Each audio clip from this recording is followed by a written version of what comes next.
There's nothing to worry about. You're gonna be just fine. I'm your #1 fan. He just goes a little mad sometimes. We all go a little mad sometimes. Whatever you do, don't fall asleep. Listen, asshole! No, you listen, you little bitch. You hang up on me again, I'll cut you like a fish. You know, it's Halloween. I guess everyone's entitled to one good scare, huh? It was an excellent day for an exorcism. I am Dracula. I am eternal, child. I am the eater of worlds and of children.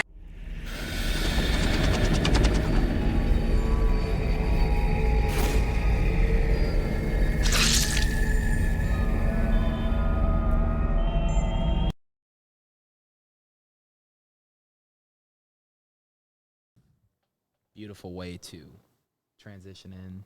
Just already going, talking. We're already talking. We've been talking off camera, offset while that song was playing. By the way, Lorna Shore, welcome back, Oh Sleeping Dreamer. One of the bands of the night tonight, chosen by our guest today in studio. Me and Rob are back, Nights of Horror Radio, and our guest, you saw him yesterday on the stream, playing some Marvel. Well, you didn't see him. You heard him, and you saw him play a little Marvel Rivals. We're back with Eren. Last time we were on Nights of Horror Radio, we were having really good conversations of horror overall. So there is a lot to talk about today in the world of horror. And, of course, we're going to get to later on in the show a couple other bands of the night that Eren chose out specifically for tonight's episode. And our main topic for tonight, Alien Earth. There's a lot to talk about when it comes to Alien Earth with the future of the Alien franchise. And where Alien is overall going story-wise. So let's get to the topics at hand today. Now, it has been kind of a little bit of a dry wave of haunt news right now. So we don't really got much to report on the haunt news other than we just wrapped up Carnival Takeover today on the channel on the Mindless Horror podcast. That is up right now. I know Haunt Talk just released a episode with Scott Dieterman. That is up for you guys to watch as well. That's why I'm repping the Dieterman shirt today for the Haunt Talk episode. Got the next takeover coming over next week, Queen Mary's Dark Harbor. That's why I've been wearing this on stream a lot lately, just to kind of get that out there, show the love and appreciation. So we got a lot of things coming up within the Nights of Horror that I'm very excited about. Next week, Frightful Film Club returns. We are doing 28 weeks later after an amazing giraffe joke. Rob's favorite. I think you watched up until that scene and then left, but you made sure you got up to that scene so we could talk about it. 28 days later, what do you think, Eren? Are you excited for the new one coming out 28 years later? I mean, that's a big movie that a lot of people are very anticipated for in the world of horror this year too.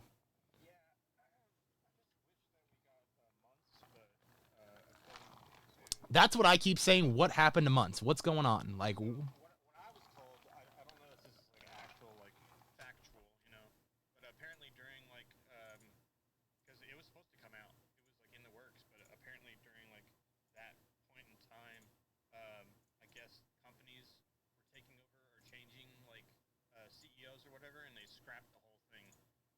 Damn, the whole thing. Like it might have been like an acquisition or something, I don't know, but they just like scrapped it.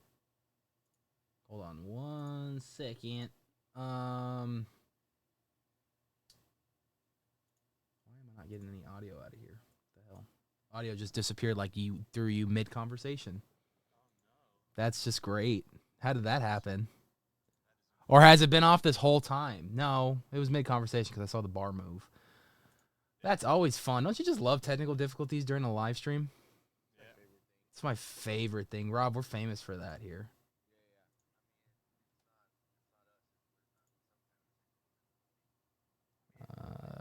Yep. There we go. It wasn't. What was it? I don't think it was a. It wasn't a OBS thing. It was a Discord thing. All right, we fixed it. We're back on. But yeah. Match those. Can you go back again to say the reasoning behind the 28 months and the 28 years, real quick? Yes. So what I was told, like I said, I don't know if it's factual or not, but during like an acquisition of companies or change of CEO of the companies during the time that was supposed to be worked on, they scrapped the whole project. And apparently, the person who directed or wrote it wrote a comic book to fill in the gaps. I'm pretty sure. Oh. So yeah, So that's the 28 months is the comic book, and then Yeah. so it's all canon then? I believe so. I like don't quote me. I don't know for sure. I just remember like overhearing it. We gotta get our hands on that comic book, see what's going Yeah. on within the months, and then getting us to years. Aaron Taylor Johnson, I mean, big fan. Love that actor. He's a great actor. One of my favorite roles that I don't think gets enough credit for him is Bullet Train. Oh, Lemon and Tangerine. Yep, Lemon and Tangerine are just such a great duo. I actually got in an argument with someone who didn't like the movie, and I'm like, well, what didn't you like about the movie? It's a fantastic crazy, fucking honestly. film, dude. Like, it's got a star-studded fun. cast. Yeah, it's a so fun fun. film. Like, it's a different role that Brad Pitt's normally used to playing. Like, he's playing a soft hitman. Like, that's just hilarious to me. Like, Yeah. especially when you see him in all these muscular scenes. But Aaron Taylor Johnson's in this, man, and I'm excited for that. I know Cillian Murphy is not in it, but he is an executive producer on it. So that's huge. They also said that this is supposed to be setting up a trilogy. So there is room for him to return in the franchise if he chooses to. I know he is going to be extremely busy, obviously, coming off Oppenheimer. I know they just wrapped filming on the Peaky Blinders movie, which is supposed to kind of end the whole series overall. So, the guy is the one thing I'd love to see him come back to do and reprise a role of if he ever could, which I don't see how it's possible, but it'd be Probably not really gonna cool. happen. I would love to see him as Scarecrow again. Yeah. It'd be amazing. I think he was so underrated as a character. Yeah, absolutely. But I think anything that Cillian Murphy touches is gold. So It's true. Rob, you Cillian Murphy fan? Oh yeah, I like him. I mean, I liked him since I saw him in 28 Days Later. I've been a fan of his. So, and yeah, you got all his role as the Scarecrow. Less so, and I wish he was had a more prominent role in the later movies. But I think that first one is very, very, very, very good. is he in Inception? I don't remember. Yeah, I think he is. No, is he in Inception? I feel like he is in Inception. He is. I think he's like Is he? the. He's one of the- He's the guy that they're trying to like get into his head. Yeah. And like Yeah. change some. That's right. Yeah, that's right. Yeah, that movie. I mean, such a mindfuck. Nolan usually he has his crew that he kind of sticks with too, so it's kind of like a Tarantino. And it's funny you transition to that right there with Nolan, because his next movie is supposed to be a vampire horror film. I'm so stoked for that. I mean, you got Matt Damon and Tom Holland in the forefront of this with a star-studded cast. I know Zendaya's in there. Was Killian announced for that movie? No, I think Pattinson's gonna come back. I think Pattinson's in the movie, but Christopher Nolan horror film. I mean, I said the same thing if Quentin Tarantino did it. I mean, I think it's brilliant. I think it's anything that Nolan touches becomes just a masterpiece. And yeah, for sure. we're living in an era now where a lot of people are starting to be more vocal about horror movies being included within the Academy Awards, which I wholeheartedly agree. Yeah. I mean, that's the direction they're going in. It has to be at this point with these directors coming out and kind of in a way kind of revitalizing what the horror genre is now, of how they make their movies and stuff, and bringing back the aspects of what people loved of horror. And these directors are coming in, and a lot of these directors are up and coming directors, are from legacy, from Oz Perkins comes out, does Longlegs. His dad is freaking Anthony Perkins, who was Norman fucking Bates in Psycho. So it's like it's in the bloodline right there. You just knew it was gonna happen. But you look at a movie like Longlegs that should have been nominated for something, in my opinion. I mean, Nicolas Cage had a really solid performance in that film. Lead actress had an amazing performance in that film. I think she performed having been on the spectrum really well. Yeah. No, it was perfect. I mean, it really showed you the kind of relationship every time she got close to him or knew it was something regarding, Longlegs. Like, you felt it from her, of her being uncomfortable. you know. And I especially love the whole behind the scenes, especially in the first time she actually sees him in makeup in that interrogation scene, and you can actually, they recorded the sound near her chest, and you can actually hear her heart beating, because that's how scared she actually was seeing Nick Cage for the first time and perform, in my opinion, one of the greatest horror scenes I have ever witnessed on set. I remember just sitting there watching that, just blown away by Nick Cage's performance right there, and just that unease as it starts to build and build, and then that final, like, boom, it's done. You like, that is why there are certain directors, after I watch one movie, that I'm like, I will follow you to the end of time, bro. Like, where are we going next? Another thing I like about like new age of horror is that it's like going in a direction where, like you said, things should be nominated. Like I watched Smile 2. I didn't really care for the first one, but the second one, and Naomi Scott, her performance is insane. I haven't seen that one yet. I know it just hit Paramount Plus too. I might check it out. Yeah. You should, because her performance alone is like what makes that movie so good. She is incredible. Well, just in her performance, obviously, but it's like the depth of the character, like what the character is going through throughout the movie, and just kind of her reaction to things is just like she does a really, really good job. Yeah, it doesn't even have the same vibe as the first one, and I love that. Sure. And, you know, like, and I'm glad to hear that, because that was the big reason why I haven't watched the second one yet. I wasn't a big fan of the first one. And, you know, going into the second one, I'm like, okay, why the fuck are we going to make a sequel of this? Like, you know.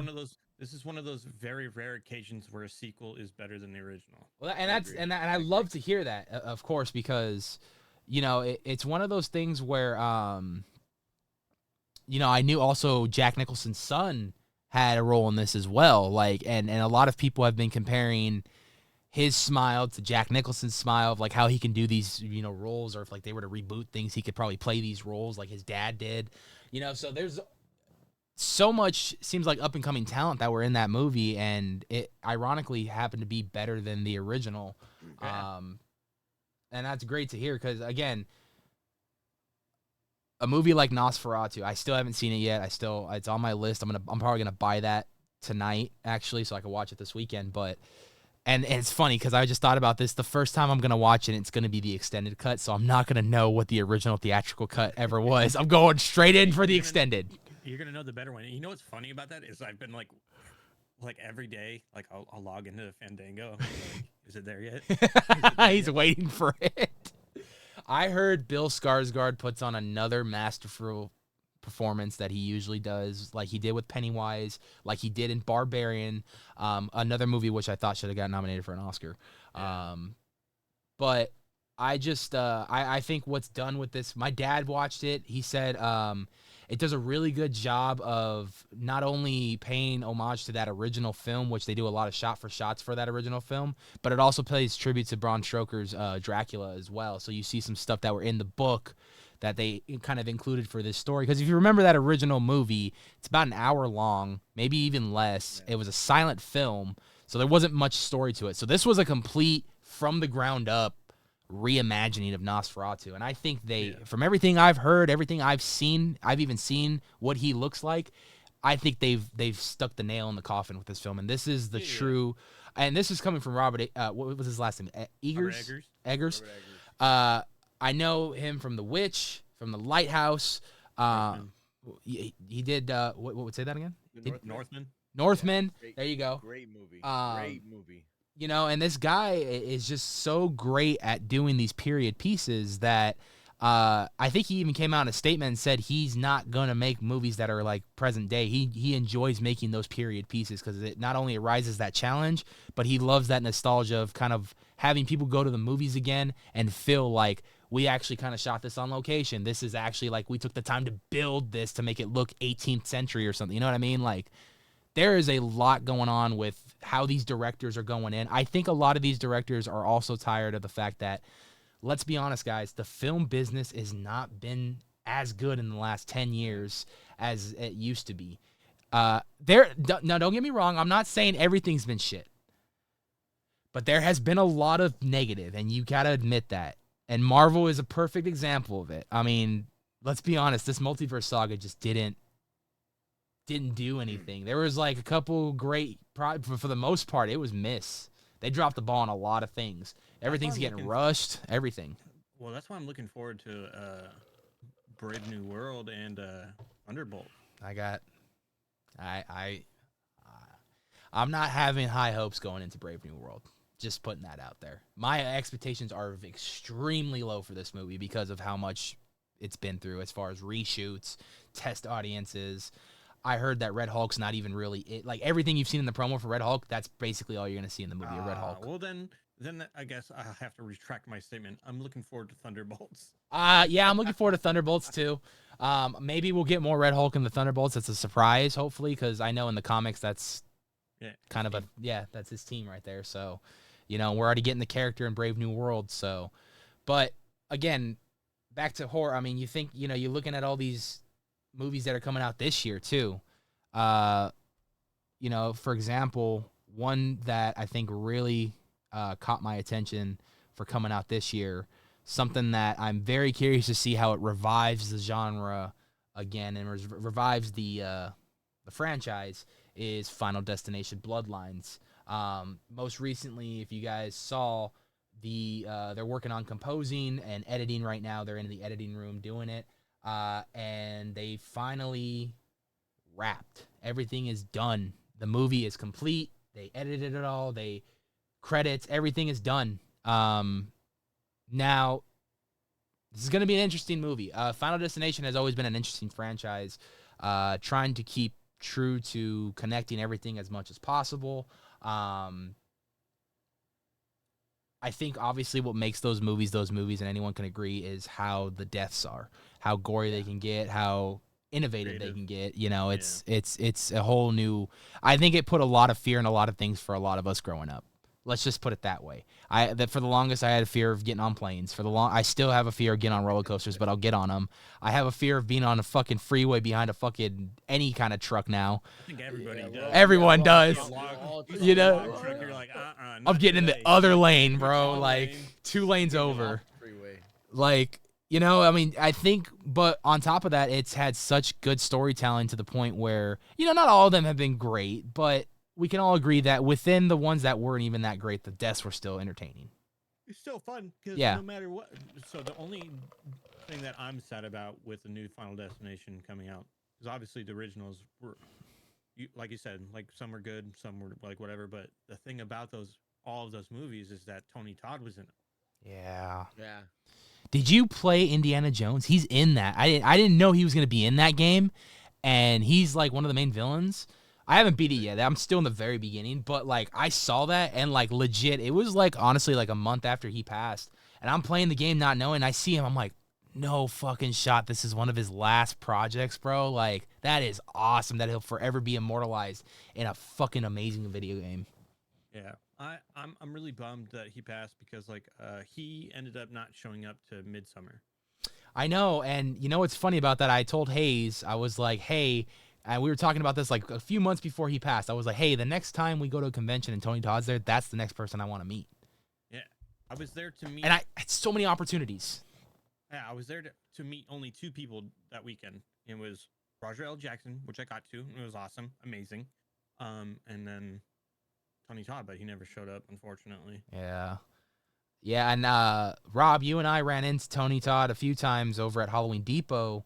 When he would come and guest, and we got to see him within the line and stuff. I believe that same day they had someone else there. I think it was from what's that movie? I'm trying to think. Felicia Rose, I think her name is. From is it called Getaway Camp? Is it Sleepaway Camp? Sleepaway Camp. Sleepaway Camp. She was there too. I actually got to talk to her after the event closed, and she was super kind, super nice. She even let me get a picture with her, so that was like super fucking cool. But Tony Todd, I had so many opportunities to meet him, and I never clicked on it because I figured I had time, and I didn't. Yeah, I should have. It always goes like that. It does. That's how it was with me and Stanley. I was like, next year, and then he passed away. I was like, I gotta stop doing this. I know, right? You just got to start jumping on those opportunities, I guess. Because I will say this, that one of my proudest moments, and you probably have a similar story, but one of my proudest moments was going to Frankensons. Stan Lee and Mike Tyson were signing side by side. And just from a distance, I got to see Stan Lee in the flesh. Like, didn't get very close to him, but I think to any comic book fan, that was it. Like, that's awesome to me. You know, like, I can live knowing I've seen Stan Lee in person. Yeah. Like, that was awesome. So back to Tony Todd and Final Destination. Final Destination. So Devin Sawa, main actor in the first one. Yeah. Right? Have you guys ever seen Idle Hands? Yeah. Yes. They're rebooting that. I heard. Finn Wolfhard. And I'm actually kind of excited for that. Finney? Uh-huh. He's actually directing a movie that just got announced recently. He's directing a horror like slasher film. It's supposed to take place at a camp. I'd love that. Like, horror is just booming. I mean, look at the industry, and I'm not even talking about haunt. I'm talking just horror overall, because haunt is part of horror. Look at the industry as a whole. Blumhouse, a very financially successful movie company that makes low-budget horror films, and even if they bomb, they still break even. And as long as they do that and keep going, I mean, their financial success is through the roof. Especially when they got news of them making the next Halloween trilogy, which, of course, the first two are that's another conversation. But anyway, when they got word that they were doing the Halloween, I think a lot more people started taking them more serious as a horror movie company. But prior to that, I mean, they had The Purge on their hands already. They had what else did they had? Happy Death Day was there already. Happy Death Day was a financial success. Movie's fun. The movie's really fun. I like both of them. I don't care what anyone says. They're both fun fucking movies. I would like to see that actress in more horror movies. Yeah. But they just been on a I mean, they helped Jordan Peele get out. I think Get Out's a fucking Blumhouse film. Because that was early stages of Monkey Paw Productions, so he had Blumhouse help produce that as well. I mean, but they just they do Halloween 2018. It's fucking phenomenal. That movie is perfect. It's perfect.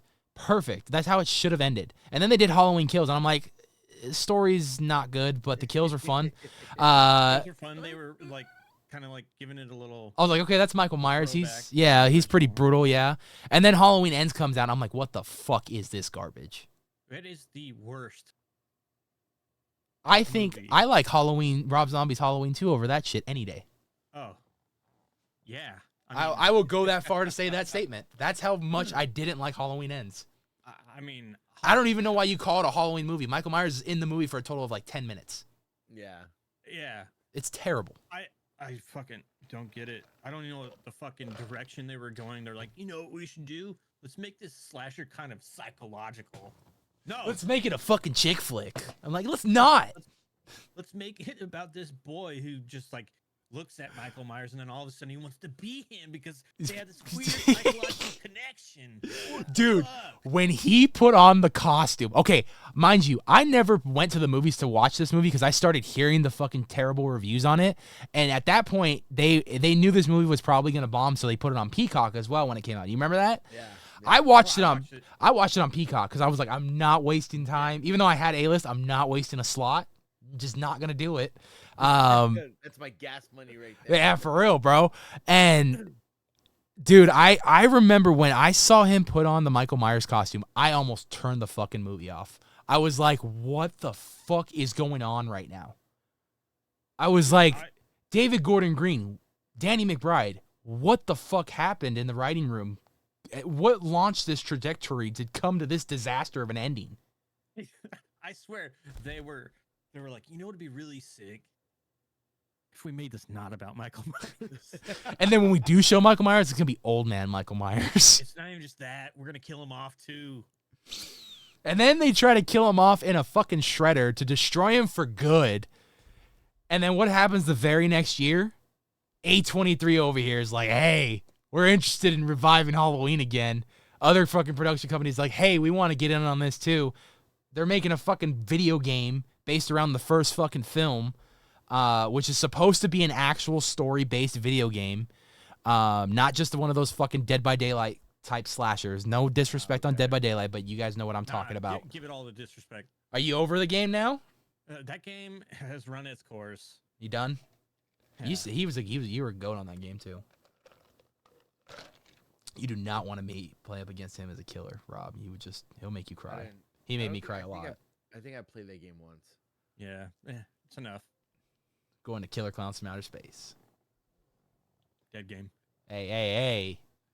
You tell me I'm wrong. I'm gonna get back on it, just to prove you you. Back on it, and you'll be in queue for like 30 minutes. Hey, I'll wait. Ew. I got other Nights of Horror things I can be doing to distract me. Is that the Psycho House? Texas. It is the Psycho House. He thought it was the fucking. What house did you think it was? I said Beetlejuice. You said Beetlejuice. Oh. Yeah. So funny story about this. I told this to Aaron before we went on air.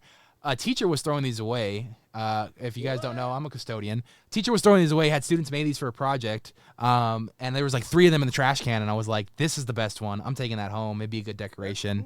Cool. Which actually, speaking of the Bates house, I want to make another announcement that we just bought today. Shit, I'll be right back. Go ahead, get your food. We just bought today our Universal. Psycho House. I wish I had that kind of money. You imagine just owning the fucking Psycho House on Universal property? Like that's the vacation home right there. Like I'm not even fucking mad about that at all.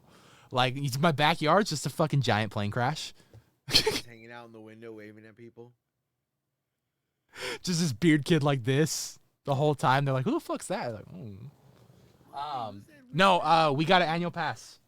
We are officially Universal Studios Hollywood annual pass holders for the next year up until next February. So what that means is we're going to be starting a brand new series on the channel called Nights of Horrors Road to Halloween Horror Nights 2025.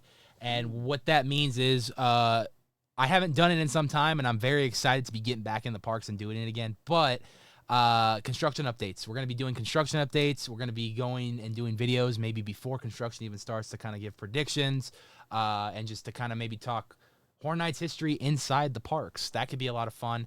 My boy got fucking Taco Bell after all, huh? He got the Baja Blast. I like that. Baja Blast. Yes, sir. Baja Blast is the best. But yeah, Universal Studios, we're going to go next Wednesday. Hayes and I are going because actually she's having a company outing there. So I bought an annual pass and I was like, I'm going to join you. Go with you. Nice. Don't know if I'm gonna film a video. I may, and if I do, it'll probably be on my phone.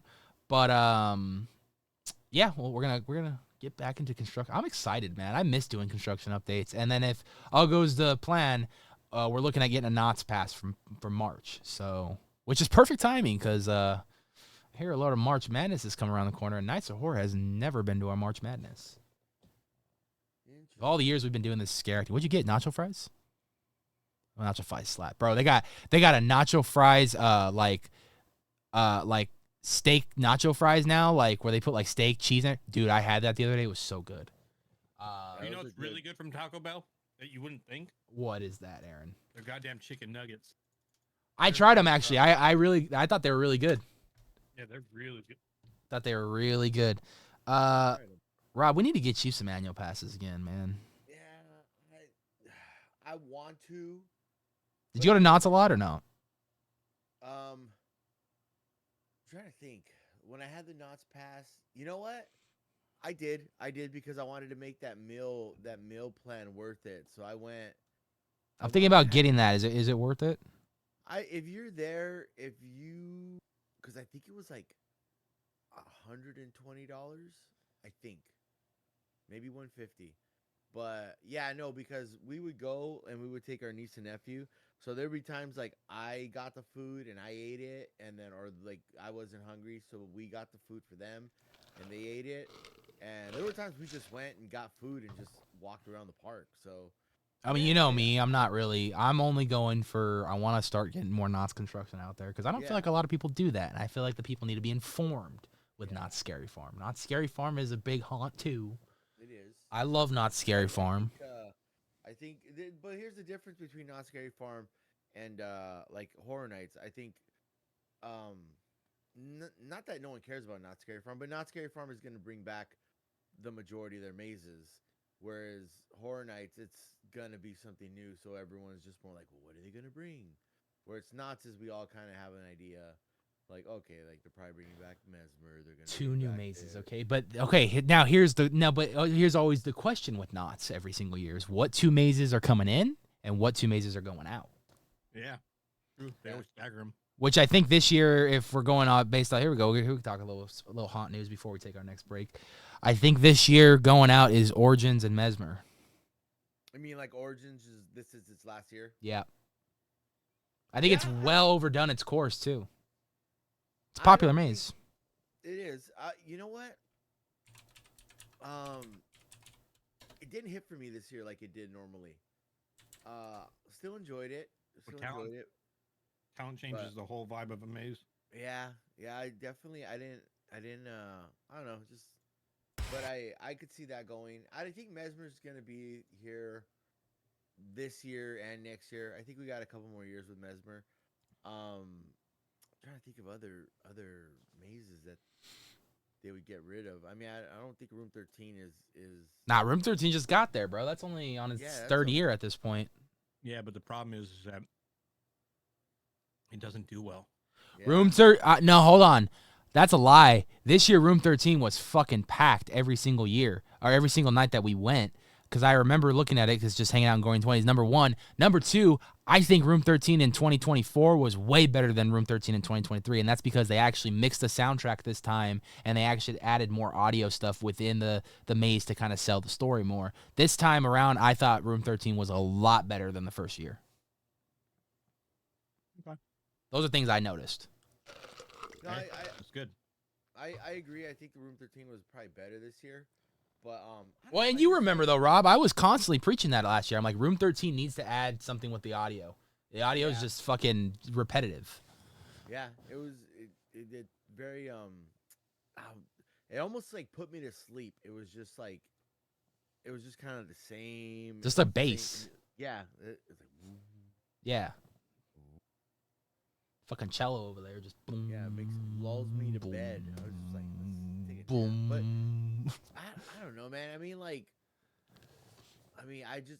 you know what I really want them to do is with Chilling Chambers. I want them to change out rooms. Dude, I thought that's exactly what they were going to do with Chilling Chambers. Obviously, that would have been so cool. And it's really easy for them to do that because a lot of that shit's just sitting in the warehouse. Yeah. I know it is. I know it's a money Money. thing, Yeah, but like I said, a lot of that old shit's just sitting in a warehouse. It's Yeah, not that hard to just put and it's not even, it's like a lot of scenes. Not everything in the past is in the warehouse though. They also went to sister. Yeah, I know they go to other parks, but I know they have probably a majority of shit in there. But also, you have to think about how they design that stuff too. It's gonna be too expensive to like switch stuff out. Yeah. Would have been a great idea though. Now, Plus, they're always struggling for help. have you been to the parks at all lately? Anybody? Trying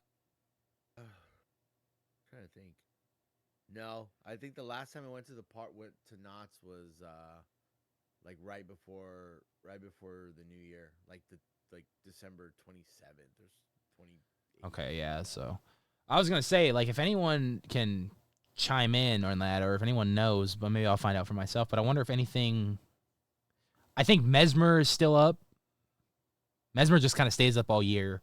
The first to go down, I believe, is Origins because they got to deck that out for the Santa meet and greet.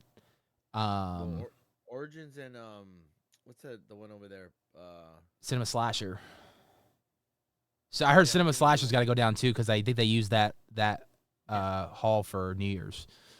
What about the one that's where the across where Origins is? Grimoire? Grimoire. They don't use that theater right now though. I don't think they're using anything. I don't think they're using that for shows right now. Oh, okay, so it just stays up. Yeah. Oh, it doesn't stay up. Lodge. Yeah, Mystery Lodge. It doesn't stay up. I think it would because what that maze does, it actually extends to the back area. Okay. At least that's how it was and I think it's still that way. But like when I worked there in 2016, you know, when you would walk back there, that was at that point special ops, and that extended past that alleyway to go out to that gate that gets you out to Ghost Town. past Birdcage and all that. So you can kind of hold off on doing that a little bit later, but yeah, I would think what their number one priority when they do deconstruction is anything that's going to affect their day ops for their next themed events. I hate that Day Ops has power over Scary Farm because they don't realize how much like zones need mazes for people to have like a purpose to walk through. So it would help the entire park. Like there needs to be a maze where Gunslingers was. Yeah. But they won't do it because of Day Ops. They won't do it because of Day Ops. It's in the way of Day Ops. And then there needs to be another like maze in the back of camp for a reason for people to walk through camp. I always trip out on the very fucking small floor plan of Fiesta Village, of when a maze used to just fit in that stage area, dude. Like, and I still look at it. I know they reconstructed it and redesigned it and everything, and it's still kind of the same, you know, space-wise and everything. But just to think that so many iconic mazes were there, and they felt long going through them, but just such little space. It's the same thing with Halloween Horror Nights in the Parisian Courtyard. Like, that little alley right there is not as big. It's bigger than, I think, obviously, Fiesta Village. But Fiesta Village, I mean, that was such a small... Like, Quarantine was there, dude. Like, Grudge... Wasn't Grudge there, too? I don't know. I think Grudge might have been there, but... I think so. It's just amazing how they can fit something right there in such a small space right there. I mean, how they do that, incredible. So... Yeah. Alrighty. That was Whitechapel. Infinity Gauntlets? He does. He's a collector.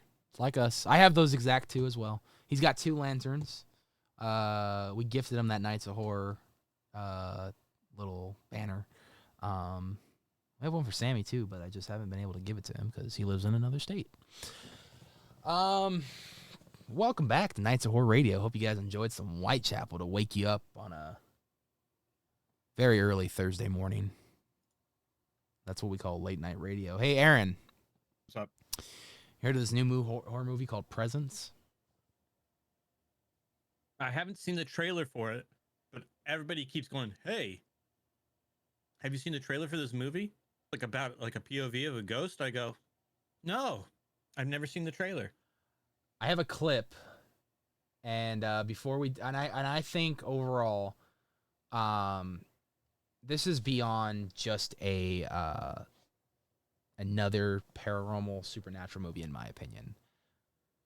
Well, when somebody told me, oh, it's like the POV of a ghost. Yeah. I'm like, have you guys seen was that A Violent Nature? No.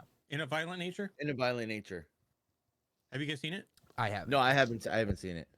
So that movie's concept is so good, and it's low budget, so it's kind of cool. Like, kind of gives like an 80s vibe, like slasher. Right. But it's just following the killer the whole time. Oh, wait. I think I've seen... You've probably seen clips of it. But I think I've seen clips of it, or I don't remember what horror podcast, or maybe Dead Meat covered it.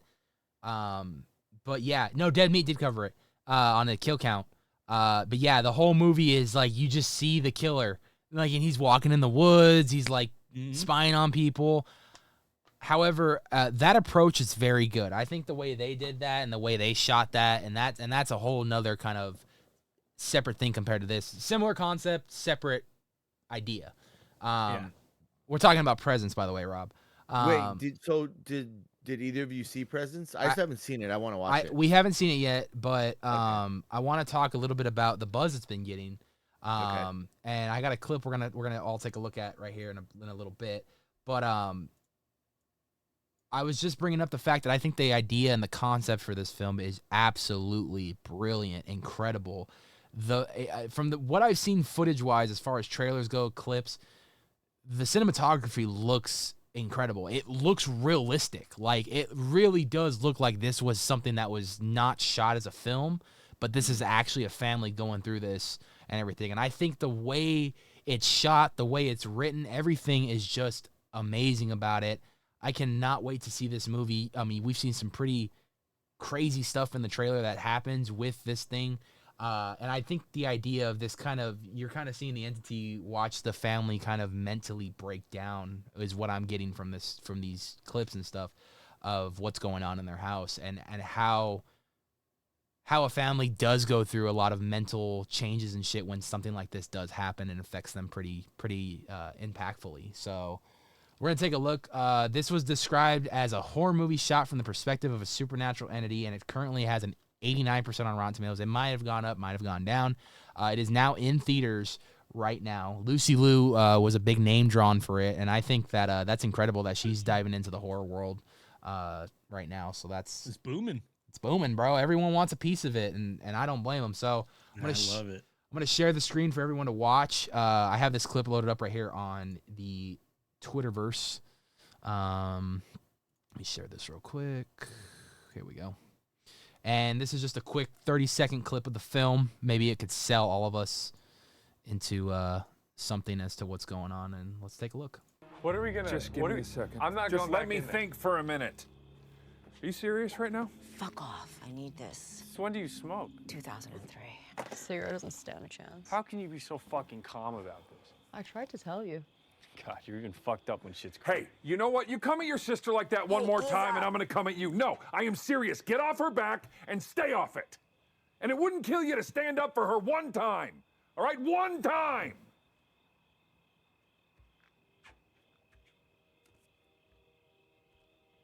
Oh, what the heck? What are we gonna? Just get. Would you? What the heck? What happened? I'm trying to think what I did. Okay, clip's over. So as you can see in the clip that we just watched for this movie, I mean, it looks like this family is over the top fucking frustrated. The fucking mom is smoking, the daughter's smoking, fucking dad's frustrated, brother doesn't know what the fuck to do. Like, everyone is just mentally going through it. I'd love to find out how they got to this point and what caused them to get to this point, and I'm pretty sure, obviously, the movie will explain from the start of this whole thing to the very end of this whole thing. Again, this is a movie that, in my opinion, I haven't seen, other than what I've seen from the trailer and from just this clip alone. Cinematography alone should be nominated for Academy Award. I'm just saying. Direction should be nominated. Let's just go see it. Let's go see it. I'm going to restart my fucking A-list tonight after this is over, because it's been off since September. Oh, okay. Like for me, the plan is to go see it either. I'm probably gonna go see it Friday night because Robin works Saturday, so I know she won't care if I'm out Friday. But I definitely want to see it. Also, I'm not trying to crush anyone's dreams here, but My dreams are already crushed. Oh no. I don't. All the reviewers that I've watched, say this movie is not a horror movie. It is a drama, and the ghost part of it is not. It's almost like I get what's the word, like a voyeur, like you're watching from the perspective of the ghost, but the ghost isn't really doing anything. On occasion, something happens. I beg to differ. There's a whole ass sequence I seen in a fucking trailer where the fucking thing's going swirly in the fucking room. That's where they say that might be the end of the movie. They say Ghost did something. Yeah. So, but a lot of the reviewers I've watched, they preference like saying this is not a horror movie. If you go into it thinking it's one, because I know in the marketing they're saying like it's one of the scariest movies. If you go into it thinking that, you're going to be disappointed because it's not on that level, but that it's a good story, which is why I feel like you mentioned the Rotten Tomato score, that it's a good story. It's a good drama with like ghost elements in there. Listen, I'm gonna be the first to fucking lay it down right now, and you can fucking quote me. You can screen record it. Okay. I don't give a fuck. Yeah, do what you gotta do. Yep. Clip it. Do it. If I walk into that theater after seeing that film, and I say, bull fucking shit, that's a fucking horror movie if I've ever seen one. Okay. Because horror movie, the way they're defining horror these days doesn't necessarily mean everything has to have a jump scare. Everything has to have this, that, and that, you know? Right. I looked at this as a psychological horror again because of the fact of this ghost is fucking with them. You're seeing the perspective of the ghost fucking with them, and you're seeing the fucking family mentally go through a lot of different things because of this. Yeah. Maybe also they also going through just personal life shit on top of that, and you're probably going to see that in this film. But I don't know, psychologically, just to get the idea of this ghost watching you, you kind of always thought, what does it look like from the other side? You know what I mean? Like, at least I've always thought, like, what does it look like in the ghost perspective of doing this? Or, like, what does the ghost do when it's kind of calm for a little bit? Like, what is the ghost just when doing? It's not knocking stuff over. Yeah, like, what is it doing when it's just, like, calm? Like, is it just watching TV? Or, like, is it invited to other ghost buddies based over? off this? It's probably being a fucking creep and just watching people sleep. Based off this fucking clip, it looks like he's watching people fucking argue. Exactly. So I'm just saying. Like I'm saying, like this is the shit the ghost is doing. I want to know how you guys argue. I want to know how you guys sleep. I want to know how you guys taking notes, bro. Like he's studying anatomy right here. Yeah. Like these people. This clearly shows right here in this clip of what ghosts do when they're not scaring people or knocking shit over. They make tensions rise and then they fucking do something so people can get scared because they're feeding off the energy, man. Yeah. But also, horror has become a very, very broad spectrum. Yeah, it has. So it's like and here's my issue with genres of movies. I hate that psychological thriller teeters on the horror side. It bothers me so much that it's like a separate genre. Yeah, I know. Because there's a lot of movies that you're just like, nah, fuck you. That's psychological horror. Well, that's how I feel about was a Heretic. I felt like that was a psychological horror. Still haven't seen that yet. I got to see that. That's on the list. Yeah, the Blueberries. Blueberries, is that the one? Definitely. I could see a lot of people not liking it, but I really enjoyed it because of the mental aspect of this dude trying to like pick apart these girls and their religion, and so. You know, Rob's pretty good with movie reviews. I usually trust Rob. Rob also said The Wolfman was good. And the new one? Yeah. Yeah. It was? I liked liked it. Was boring. You know what? See, but I did say that. I said I feel like some people will say it's boring because it's a very slow burn. Yeah, but you're a good story. A bit, When it comes to movies, Aaron, I feel like you have a good attention span when it comes to like stuff like that. You understand the idea of setting a good plot to get to that good climax of an ending. There's so things the best part about a movie is the ending. Yeah, always is. If the ending sucks, the whole movie sucks. Yeah. No, I think have you seen it, Tony, or no? Not yet. I think the ending's really good. I enjoyed the ending. I think for the most part people are gonna have an issue with it's a whole reimagining, right? It's not even a reboot. It's not a remake. It's a whole reimagining. Reimagining of it. So I think people will have an issue with the middle part of the movie, which I did not, because I like the slow burn. I liked the way the transformation stuff. I liked how they took their time with that, and you kind of see like these senses and abilities kind of like they're changing. So I thought it was good. I would give it like a 7.5 out of 10. So that's a good score. I'll go see it. That's a good score. I'll go see it. Or I'll wait for it to be on some streaming. However, I revisited the 2010 one, and it's mind blowing to me that it has such a low score. Yeah, that I don't understand. Movie I don't either. This is top-notch cast. Love that movie. You got a good blend of some CGI, but mostly practical for the werewolves, which I thought was amazing. They actually had Anthony Hopkins and fucking Benicio del Toro actually put on werewolf suits and prosthetics and everything. Obviously, the CGI is a little cartoony, but I think it still kind of holds up. I really do. Yeah. It's still a fun film.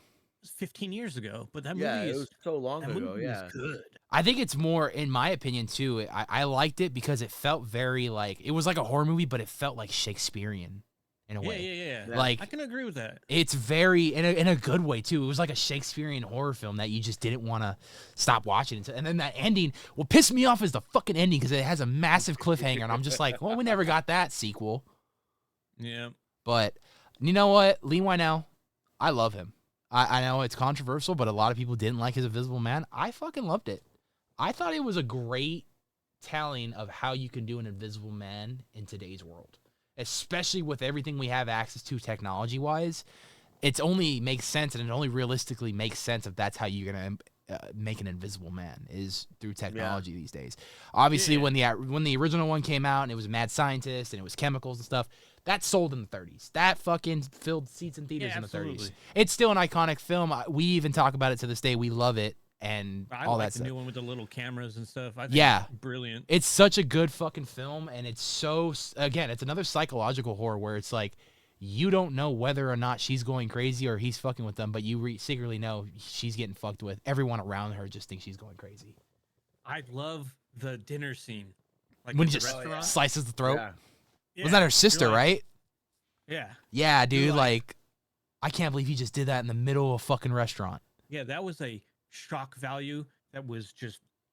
Mwah. That was just like straight one of those things where you're just watching the movie, they're having a conversation, everything's going good, and all of a sudden, I was like, Well, my favorite thing about that is like when you're watching the movie, right?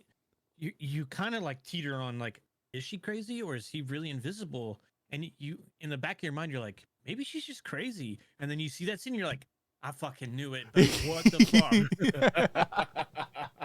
fuck? No, for real though. It's like the whole movie, you don't know whether or not she's crazy, and then it comes to the point where like that scene comes, and you're like, oh shit, like, and then his brother was involved with the shit too. Like his brother was wearing the costume every now and then just so he could fucking get killed, and then he's the one that, oh, I was kidnapped and I was here the whole time. Like this is what really. I was like, holy shit, this guy is a psycho. He is a fucking psychopath. Yeah, that was the last movie I saw before we had the shutdown. Yeah, that and The Hunt. Those are the two movies I saw in theaters the same day. Me and Sammy went to go the same day to do a double feature because we're like, yeah, literally the weekend before. That's why I think that movie always resonates back with me too, because I was like, that's the last movie that I saw in theaters before the pandemic. Yeah. The next movie I would go see would be in November 2020 in Arizona. I would go see Tenet. I still haven't seen that movie. It's a mindfuck. You're not going to get it the first watch. I still don't understand it. I've seen it like 3 times. I still don't know what's going the fuck on. I'm just like, this is a good fucking movie, though. You got great actors. It's a good movie. I don't know what's going on, but it's a good movie. Well, Nolan's famous for that shit, though. Like, only Nolan knows what he's fucking doing. Like, Nolan's on a whole nother spectral level of humanity, bro. Like, that's how it is. You watch it and you're just like, I have no idea what's going on, but it was great. Amazing. Yeah. Let's build this universe up for Robin and never do anything with it. Hey, The Dark Knight Rises is not even that good of a fucking film, in my opinion. I'm just saying. It's not the best. It's not the best of the 3. Hashtag not my Bane. I know you're a big Tom. I know you're a big Tom Hardy guy. Yeah, I liked it. I thought it was fine. It's not my Bane. Listen, you have to realistic. I trust me. Rob knows what he's talking about. I know what his premise was for this trilogy. He was making a realistic Batman film where like all these things can happen in real life and all these accidents can happen in real life. However, there are so many other characters that he could have done that weren't Bane. Like, I'm sorry to say it. He could have reimagined fucking Penguin before fucking Matt Reeves had to do it. And Matt Reeves did a fucking fantastic job doing it, by the way. Let me tell you, that show is one of the greatest fucking shows I've ever seen in a long fucking time. And Colin Farrell is Penguin. Hey, too bad Warner Brothers has no idea which direction they're going with anything. I'm just waiting for Batman 2 at this point. I'm just taking it one step at a time, okay? Yeah. Hey, James Gunn's in charge, so we're good, okay? Superman's going to be great. Supergirl's going to be great. Creature Commandos was fucking amazing. I loved Creature Commandos. So fun. I think you would really enjoy Creature Commandos, to be honest with you. It's right up your alley. I'm not even lying. Talking to you, Aaron. Who are you talking to? Talking to you. No, I've already watched it. Did you like it? My favorite thing is get ready to die, Nazis. Yeah, it's a great fucking show. Fucking David Harbour's Frankenstein. Didn't think that was going to be like, I knew it was going to be good. Didn't think it was going to be that good. Well, David Harbour needs to, get more roles so we can wash out that Hellboy out of our mouth. Listen, it's not that bad of a film. You're right. It's not that bad. It actually attacks a lot, but it also was really loyal to a lot of major comics that. Yeah. Don't get me wrong. I'm not saying Guillermo del Toro's weren't good because I fucking love his Hellboy films. Phenomenal. But I think people shit on David Harbour too much because I think David Harbour did a good job Not his making. fault. It's the writing. It's the writing. I think he was a great Hellboy though. He was a fucking phenomenal Hellboy. He ain't Ron Perlman, but Ron Perlman. That's the thing too is Ron Perlman did such a great job that it's like they're gonna compare the two. So. I had a bad experience meeting him, and I just kind of after that just kind of set me down. I like you. That's how I feel about Thomas Jane. It's fair. Didn't you meet him? Yeah. Yeah. See, like, wait, Thomas Jane. That's the Punisher. Oh, the original Punisher. Like the John Travolta Punisher, right? Yes. Okay. In my opinion, so far the best one. He was also in The Predator. He was great in the fucking Predator. He was great in Predator. Yeah, he was great in The Predator. He just fucking he just had Tourette's. It was hilarious, bro. He's shouting out cuss words. So like, listen, I will watch any movie that Thomas Jane is in, but he is an asshole. Nice. Elaborate. Good to know. Good to know. He just doesn't give a fuck about his fans. He just gives a fuck about like making money. Like when I went and met him at a convention, like he was like, we were just trying to like meet him, and like my friend had like he had like the Punisher like movie that he wanted him to sign, and he's like, buy a book, and I'll sign that. Buy a book, and we're like, and we were trying to get his attention, but he was like just chatting in his booth with other people, and we're in front, like just at his. Nobody's there for him. We're there for him. And he just didn't care. He's just like, buy a book, and then continue talking. I was like, what the fuck? He's just such That's kind of at least you got words from fucking Thomas Jane. I got nothing from Ron Perlman. He just like fist bumped me, and that was it. Hey, I'd rather get a fist bump than a fucking buy my book. But Ron Perlman just looked like he did not want to be. That was CreepyCon last year, by the way. I went because Charlie Hunnam was going to be there. That. And I got my Sons of Anarchy vest, so I'm like, I want to get Charlie Hunnam to sign it. You know, Hunnam's the fucking president of Samcro at the end. And Clay's there. He was president. So if I got both presidents to sign my vest, that automatically puts that shit up in value. On top of that, I already have Opie on there as well. It's crazy. They all have something in common. What's that? They're all dead. In Sons of Anarchy. That's what I'm saying. Not in life. No, hell no. Well, their careers are kind of. It's funny when you like look at Opie and you're like, that's a man's man. Like, look at him, and then you go and watch fucking Remember the Titans, and you're like, look at him. I think when me and Dieterman was there when we met him at CreepyCon. That was like 2 years ago. And I took my vest and I had him sign. I was hesitant all day too. I think you were there, Rob. You were there. I was there. Because I was hesitant all fucking day. Yeah. Like, I want to do this, but I don't want to do this by myself. Like, so then finally I took Dieterman with me and we went and he was like talking. I'm like, dude, I love you in Sons. I loved you in fucking Walking Dead. And then fucking dude, oh, I loved you in Remember the Titans. I'm like, Dieterman, you're old. Whoa.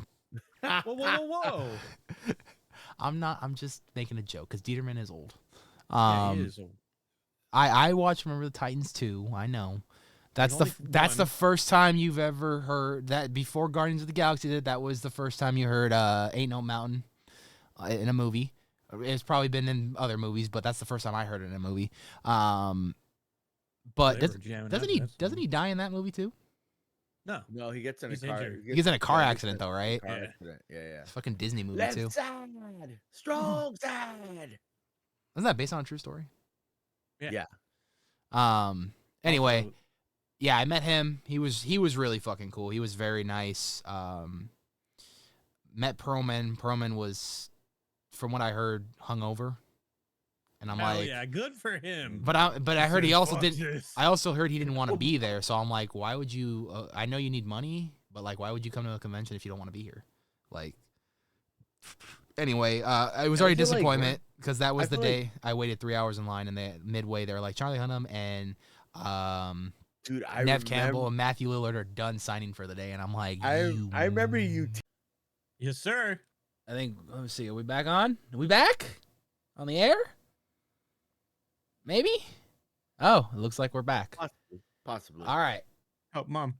Let's make it last while we can. I know it took some time out of our nightly broadcast, and I know we lost viewers because of that, but it's all good. We're just gonna bounce back and pick up where we left off, and we'll just go into the next thing we'll talk about, which I want to talk about. Something big happening here in California later this October that was just announced.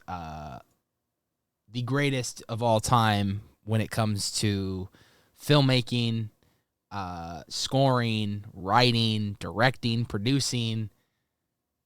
John Carpenter has created some of the most iconic films. One of my all-time favorite films, They Live. Love that film. Roddy Piper, Rob. I mean, Roddy Piper dropped some great one-liners in that movie. I've come here to chew some bubble gum and kick some ass, and I'm all out of bubble gum. All out of bubble gum. Iconic. And then right after, Mommy Don't Like No Tattletales. Oh, man. Not to mention, for the longest time, held the record for the longest fight scene in a movie, which obviously was all choreographed by Roddy Piper himself because he was obviously a professional wrestler. Great film. John Carpenter is second to none when it comes to action, horror, suspense. I think, obviously, the film that defined the slasher genre for years to come was Halloween. Prior to that, obviously, there was Texas Chainsaw Massacre, which, defined, I would say, a more gorier entrance to a genre, because I think Texas Chainsaw Massacre at the time it came out was something nobody has ever seen. But then you go to 1979, and Halloween comes out, and it is just such a low-budget film, but such a stunning film. To this day, I think one of the greatest slasher films of all time. A lot of people would agree with that. Michael Myers being a household name when it comes to the slashers.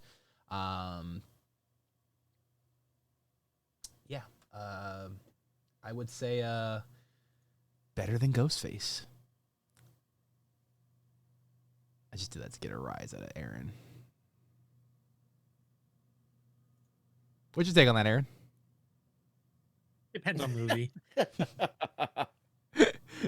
Well, so here's the funny part about this. You guys like Scream, but you guys, I think, like Scream for two different reasons.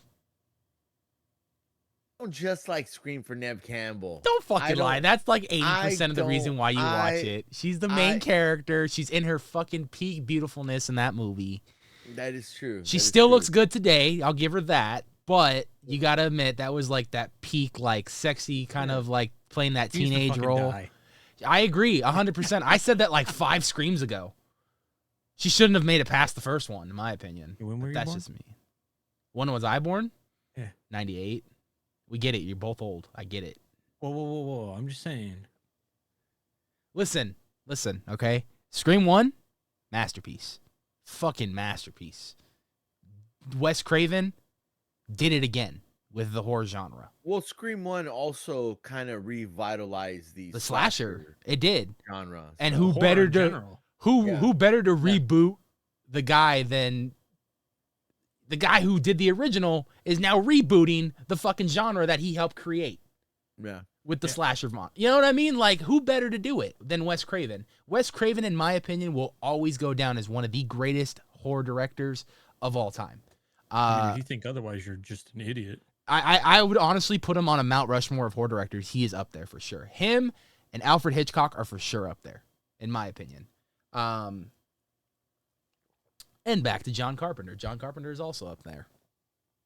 John Carpenter is going to be doing a residency at the Belasco. Is that the name of the venue? Belasco? Am I saying that right? It's Probably. a venue in Los Angeles. He's going to be there October 24th, 25th, 31st, and November 1st. An exclusive Los Angeles performance, and it looks like he's going to be covering his whole catalog from Halloween all the way to Halloween. What is he just going to talk sick. about? He's going to talk about all his movies and everything? No, Like, he's actually performing a concert. It's a concert of all of his music. nice. It's going to be 4 days, and pre-sale began today for fans who have pre-registered, and tickets go on sale to the general public January 31st, which is tomorrow, Friday. I am still on the fence, about See what you did there.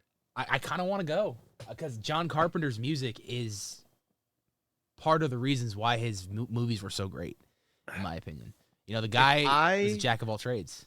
If I could somehow not have a bunch of people there, I would definitely go. You know how I feel about crowds. You go to Haunt though all the fucking time. Yeah, but that's different though. How is that different? Because there is a destination to go almost every hour of the night. Unless you're someone who sits at a fucking one destination, and that's John Carpenter, and you're just like with all these fucking neck-beard, fucking sweaty fucks. Like, do you maybe like think of the fact that maybe, hey, some of these people are probably John Carpenter's age. Maybe they dress adequately for a night out. Doubt it. I'll put money on that right now. Half of it will be people dressed delicately. Half will be fucking obviously people that are our age, that are newer fans, that are probably like that. Nah, I think you're giving it too much credit. I think it's gonna be like 20% of people that are well dressed, and then the 80% is a bunch of fucking sweaty people. Yeah, I feel like it's I don't think tops and BO. Yeah. What kind of concert do you think this fucking is? This is like legit like an evening with John Carpenter. Where like, what do you think is gonna happen? Like when the fucking play Halloween theme song, are we gonna start a fucking mosh pit? Yeah. Like, what do you think's gonna happen? It's gonna be hot. Have you fucking listened to a John Carpenter score? It ain't fucking nothing to get crazy about. Let me say this. So like everyone is going. I'll go with Logan. Fuck it. I'll just go Logan. Logan's already good. Logan's got tickets I'm already. Just here to stir the pot. I don't give a fuck. Yeah, go with Logan. Do you not like John Carpenter? No, I do. I love the thing. I love John. That's the only thing you like. The thing? No, he also did Vampires. Vampires was good. Vampire fucks. Freaking great movie. Didn't he also do fucking the one with Tim Curry, Legend? I thought he did. I don't know. That I do not. That's one of the most, in my opinion, some of the most iconic and probably one of the all-time best movie makeups I've ever seen. Was Tim Curry in Legend. And he said he absolutely hated it. And I don't blame him because it looked like a lot of fucking prosthetic and makeup and shit on him. But god damn, did it look so beautiful on screen. I mean, look at Margaret Qualley in fucking it's a fucking movie. Yeah. Oh my god. I don't. The new movie that just came out. Fucking Demi Moore. Substance? Yeah, Substance. I still haven't seen it. Is it good? Yeah. I think people Didn't she just win didn't Demi Moore just win a Golden Globe for that shit? You think people overhyped it? A little bit. I think Okay. Well, the way not overhyped it, but the way they made it out to be was way it Is it a horror movie? Worse. It's a body horror movie. Is it? Yeah. Isn't it about like her not accepting the fact that she's getting older and she wants to relive her youth? Yes, but there's like more things to it. and Yeah, it's more sciencey very- and shit. Well, so Margaret Qualley puts on this whole fucking thing, and she said that she got really bad acne from how much she had to put on. Fuck. And She's a that good thing actress was too. all I'm glad to yeah. see she's getting gigs. I think she really broke out in Once Upon a Time in Hollywood. And then it's been That just movie's so uphill. good. It is. It is. It is. But yeah, I thought you guys. And I'm looking forward to it. And John I got Carpenter. to watch it with Tarantino. That's so What? tight. I said I got to watch it with Tarantino Where? At his theater? at the theater. At his theater? No, at the was it the Cineplex or the Cinedome, whatever it was. Did He you go to the like, premiere?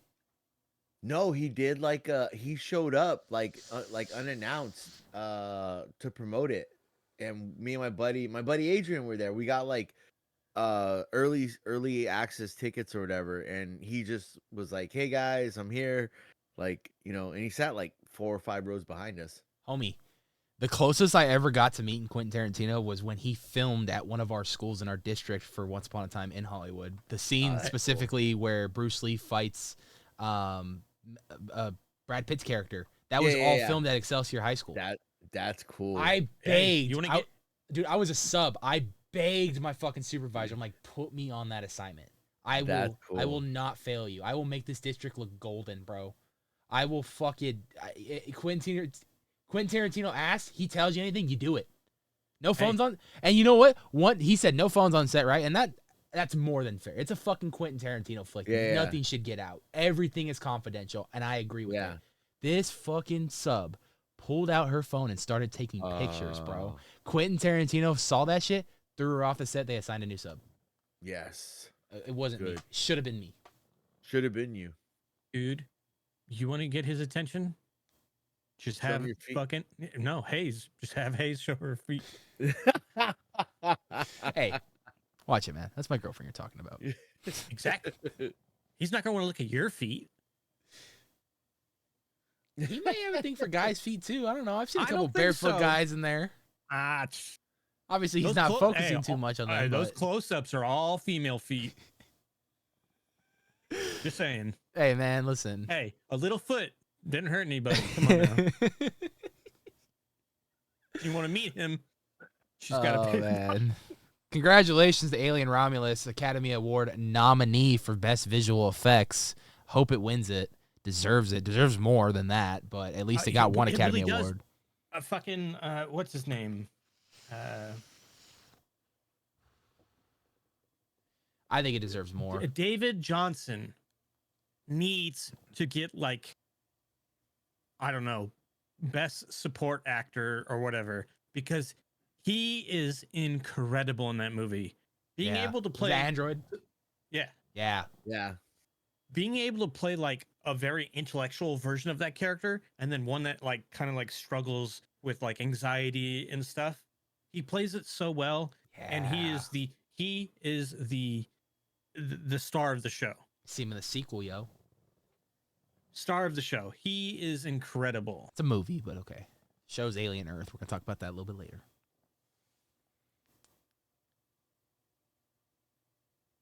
I'm just putting the facts out there. I don't want to confuse our audience here, okay? It's the statement.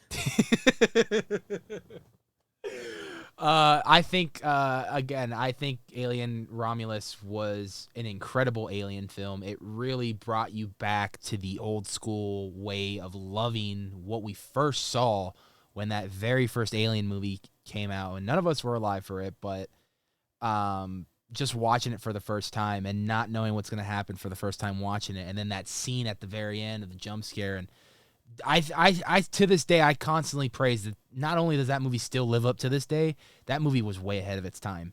And Ridley Scott, just another phenomenal storyteller, director. And to have him attached to Alien Romulus, and then Fede Alvarez, putting his heart and soul in this. And Fede Alvarez, no stranger to the horror genre. So when I found out he was attached to this project, I'm like, all right, let's see what you got. You gave me arguably directed the best Evil Dead movie. Yeah, and I was just gonna get to that. I mean, his Evil Dead was phenomenal. Yeah, perfect. Really lived up to that original kind of practical effects, everything, and really made it to what it could have been. If it would have came out, he made that movie of what it should have been when it came out originally. That's what his vision was. That movie is perfect because it's everything I want from Evil Dead. And it's still canon. It's been confirmed. It's canon within what's going on in Evil Dead right now. So, and we got a lot of Evil Dead coming out in the future, so I'm excited for that. There's 2 Evil Dead movies in the works right now. So give me more Evil Dead. I'm for it. Give me more Fede Alvarez. Yeah, Fede Alvarez. He is honestly working on Alien Romulus 2, whatever they're going to call it. It's probably not going to be called that, but the sequel to that. He's working on that right now. Hopefully in the future we get a team up with him and the Prey director, and we get an Alien versus Predator movie. Prey is another movie that is just phenomenal. Waiting for Prey 2, bro. We need some Prey 2. I know that's on its way. We're also getting a future Predator movie, which I think sounds fucking phenomenal. Can't wait for that. I love sci-fi horror. It's great, especially Aliens and Predators, bro. Because you could do so much with sci-fi horror, because you can't be you go into like a sci-fi horror movie and you go, oh, that's not realistic. No, you can't say that in a sci-fi horror because it's sci-fi. Sci-fi. Yeah. Fuck off. You can't say that. Yeah. I don't give a shit. Yeah. You can do anything in sci-fi. Anything's possible, man. Anything is possible. That's what I love about it. It's so great. And I feel like Disney is obviously Disney owns the intellectual property rights to this, and Disney honestly is doing a very good job living up to letting the creators of these next generation of Alien and Predator movies, letting them really do them. I think Prey is a great example of kind of taking Predator and kind of refreshing the genre again. And kind of going back in time to like an earlier time before we even all the events of the other Predator movies. Phenomenal idea. And that Predator movie and that Predator was just aggressive, wanted to hunt to kill.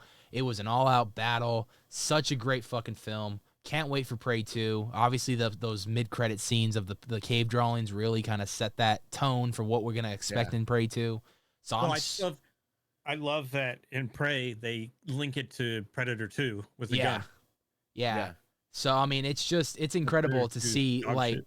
how this next generation that's reviving these franchises are really paying homage and respecting what came before them and tying everything in to kind of keep everything canon. Because I think for the longest, a lot of things were kind of confusing there for a lot of Alien and Predator fans, especially when Alien versus Predator came out, which we now know is not canon to any of that timelines. They're just kind of those own universe, their own movies. It was just kind of like a fan treatment. Yeah. No, they're prequels. I thought they weren't canon at all. No, they're canon, but it's a prequel. They take place way before. Yeah, I know. It's like modern day, like our time. Yeah. And I'm curious On the timeline, to see. it's a totally different time. I'm very curious to see where Alien Earth picks up from, and I guess we'll kind of jump into that right now. Alien Earth. First and foremost, before we jump deep dive into conversation about that, we need to watch this trailer because I felt like this most recent trailer that came out for Alien Earth, this little teaser, if you will. This is the kind of first footage we're getting of the POV from the alien. I think it's incredible. Sets the tone perfectly of what we're expecting, what's going on. Ship's going down. We see Earth in the background. This is another prequel compared to the other Alien movies. So this is they've confirmed that this in the timeline is around probably a little bit after AVP. Actually, I think it's still in the future, but like not that far. It's in the near future. They said. Yeah, so like, it's not near future for us. Yeah, so it's before Romulus. It's before everything we've seen so far. I would say not Prometheus in that timeline because that's way before, isn't it? Because isn't it's Prometheus like the beginning? It tells you like the beginning origins. No, not origins. It just touches base on The evolution. Yeah, where like the xenomorphs came from and whatnot, but it is not a prequel, I'm pretty sure. I thought it was. I thought they came out and said those are prequels. Hold on. That and Covenant, because those are like that's the sequel to Prometheus. Which I thought that was funny that in the entire Alien franchise, that was the only movie that wasn't called Alien. It was just called Prometheus. Prometheus is after AVP. Okay, so it's a prequel before everything else then. Yeah. So it goes AVP, AVPR, Prometheus, Covenant, Alien, Romulus, Aliens, Alien 3, and then Resurrection. Well, now it's going to be Alien Earth and then Alien. Yeah. So. Well, it should be AVP, AVPR, then Alien Earth, and then Prometheus. Oh, okay. That makes sense. Well, yeah. We gotta see this trailer real quick because this is go ahead. I have one more thing to talk about with Disney. There's also another thing that they did really well and nobody talks about it enough, and that is the Hellraiser reboot. I still haven't seen that. Is it the female one? Mm-hmm. It's incredible. Did they do another Hellraiser movie recently that's gonna be a guy? They're gonna be doing an HBO series where it's gonna be a male Pinhead. Oh, so they're doing an HBO series. Oh, yeah. HBO don't make bad shows, bro. Yeah. They don't. Say what you will about the endings of them, but for the most part, at least it was the ending that was the worst, and the entire show was enjoyable up until that point. Mm-hmm. You know, I'm pretty sure you can jump off of Game of Thrones at any point. You know, you can watch up to a certain season. You're like, okay, I don't need to see that ending. Yep. Rob, however, just is like, I'm gonna power through it and we'll watch it every single time. They fucked up the big bad for me, and it bummed me out. And that was the Night King. Would you agree with that, Rob? I think, Rob, we did talk about that because, like, you're like, oh, they killed this character, and they were like, that didn't. Thought you were gonna be the big bad until the very end, and you weren't. Yeah, you died like in the second episode. They were talking about the White Walkers since season 1, and then you build up towards it, and you deal with Jon Snow being in the whole winter is coming and shit. Like that was the slogan for like every season. Mm-hmm. Especially they would purposely start the show during winter just so it can match with the whole fucking theming of the show. I was like, that's fucking brilliant marketing. All right. This is Aliens Earth, the latest teaser trailer from FX. This is FX through Hulu. Another network, in my opinion, that doesn't make bad TV shows is FX. So I have high expectations for this show. And the fact that Alien's just been on a roll lately after Romulus, you know, I want more perfection with Alien to continue the story of Alien, more origin stories. There's probably so many stories to tell. Eventually, we'll probably get Sigourney Weaver back in. I heard that there's an open invite for her to be back in. Eren is going to go grab Facehugger. Did you got Facehugger there? Where'd you get that at? The Romulus popcorn bucket. The fucking company. I hate the company. Hate them. I feel like that's a dangerous territory for me with those popcorn buckets. I already spent too much on Funko Pops. If anyone knows me, knows me. I wanted this one because it's really good. I didn't care about any other ones. I have my Batman. I got the Wolverine one from Deadpool and Wolverine. And yes, Ghostface is in here. But I got that for free. Like, my friend went to Comic-Con, and they got to see the advanced screening of that movie in the Hall H panel, and they gave them each the popcorn buckets, and she got one of Deadpool and one of Wolverine. Don't know why she didn't want to keep them both, but she just wanted the Deadpool one, and she gave me the Wolverine one. And the ear broke off. Cheap glue. It's all right. It's just, you just glue it on. Get some E6000, glue that shit back on. Bat Signal. I have the Bat Signal popcorn bucket. You got that one? Yeah, I wanted that one. So I should have hit you up. I would have sent you money, bro. That one was hard. Did you see that one, Aaron? The popcorn bucket for Batman when they did the re-release? Yeah. He's got it right there. The bat signal. That That thing goes so fucking. That was for the fucking 85th anniversary, wasn't it? I think. Yeah. Because didn't they re-release Batman 22? Yeah. I fucking love Pattinson's Batman. It opens up and. All right, let's look at this Alien trailer. Let's do it. You just love facehuggers. What about the fucking the alarm? That's just so iconic with Alien at this point.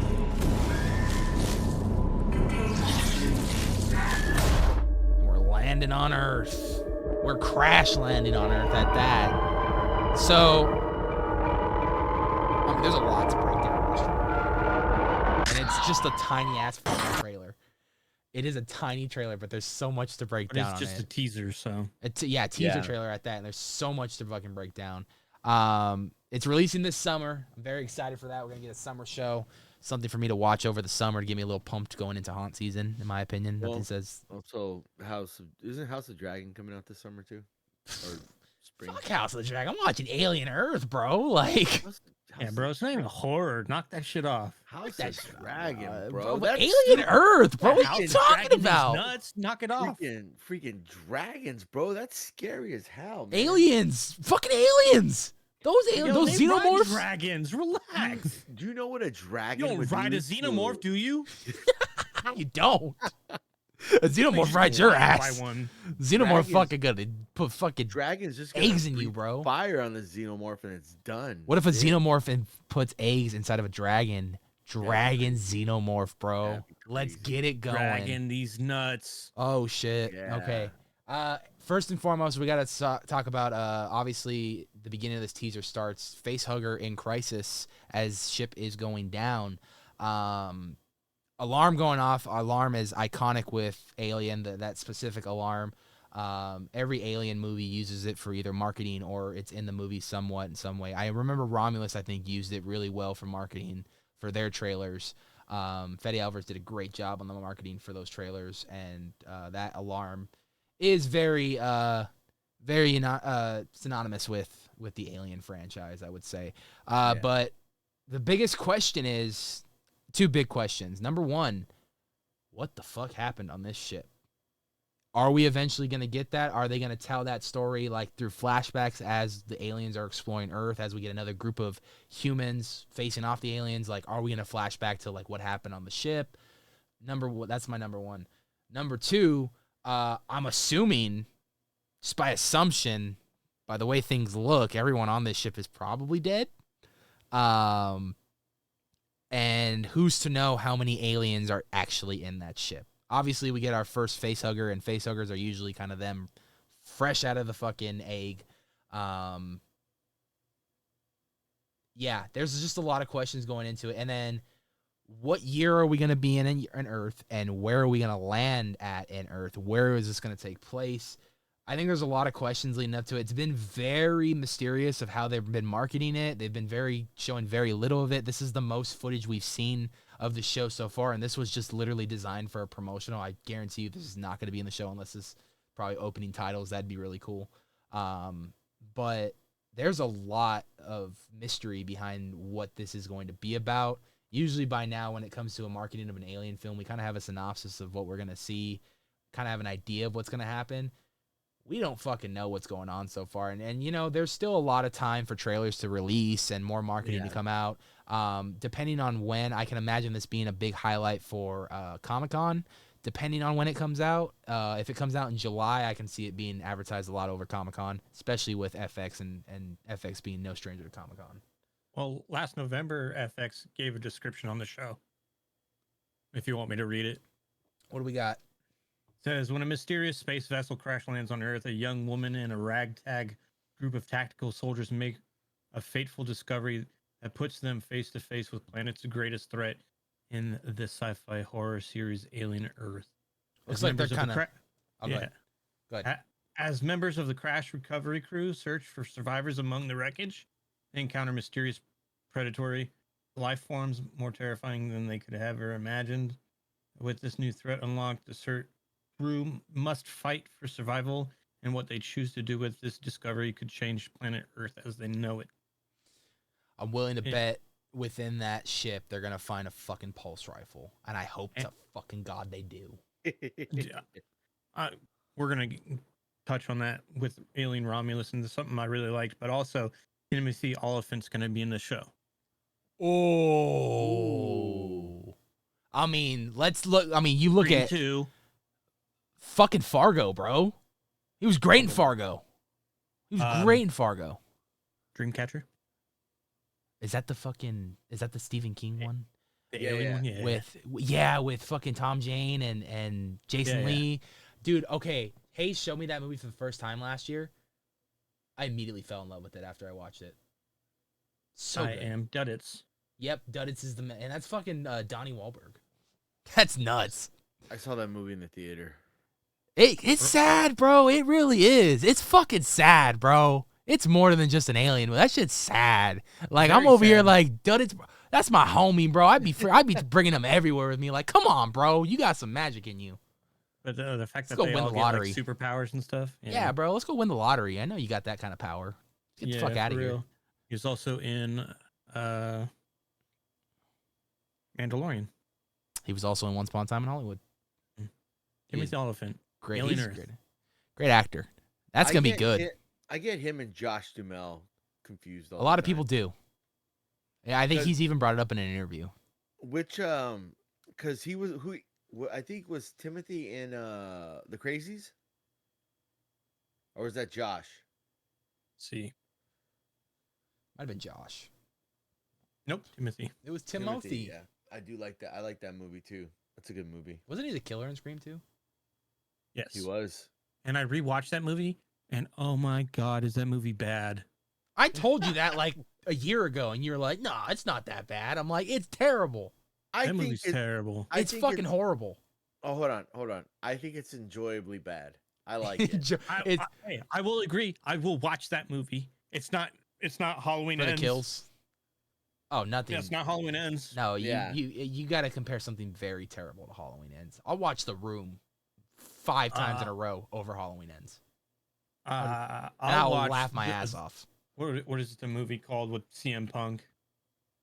Girl on the Third Floor. The movie is fucking terrible, but I would rather watch that movie over and over again than watch Halloween Ends. Did you watch that? Go ahead, I don't know bro. if I have a bad. No, I was like, I don't know if I have a bad movie. Like, and then Scream 3 is even worse, in my opinion. No, I like Scream 3. I think no. I think it's better than 2. I do think. I will agree with that, but I have so many fucking arguments that I will die on that fucking hill. I know. It's the only one that doesn't go with the fucking same formula over and over again. Scream just shouldn't have existed after 1. I'm You just saying. motherfucker. No, If no, I could because fucking you pull what that you beard right just now, I you would. just said my argument. It's the fucking same formula every fucking movie. That's why I love 3 so much. And Because then there was 2 killers again, and one of them was Billy's mom. That's why you loved it. no, And the other one was that annoying ass fucking director who you looked at his face and you just wanted to punch it. You just wanted to punch him in his stupid fucking face. He's Wait, stupid. three is only 1 killer. Yeah, 3's only 1 killer, and it's. Oh, Billy's And mom was the in 2, huh? motive is Yeah, that spoiler, he didn't get his yeah. mom because he got abandoned. Yeah, I love that motivation. that's her half brother or Yes, half brother. Yeah, that's her half brother. Yeah, Her mom's other child. yeah. I love it.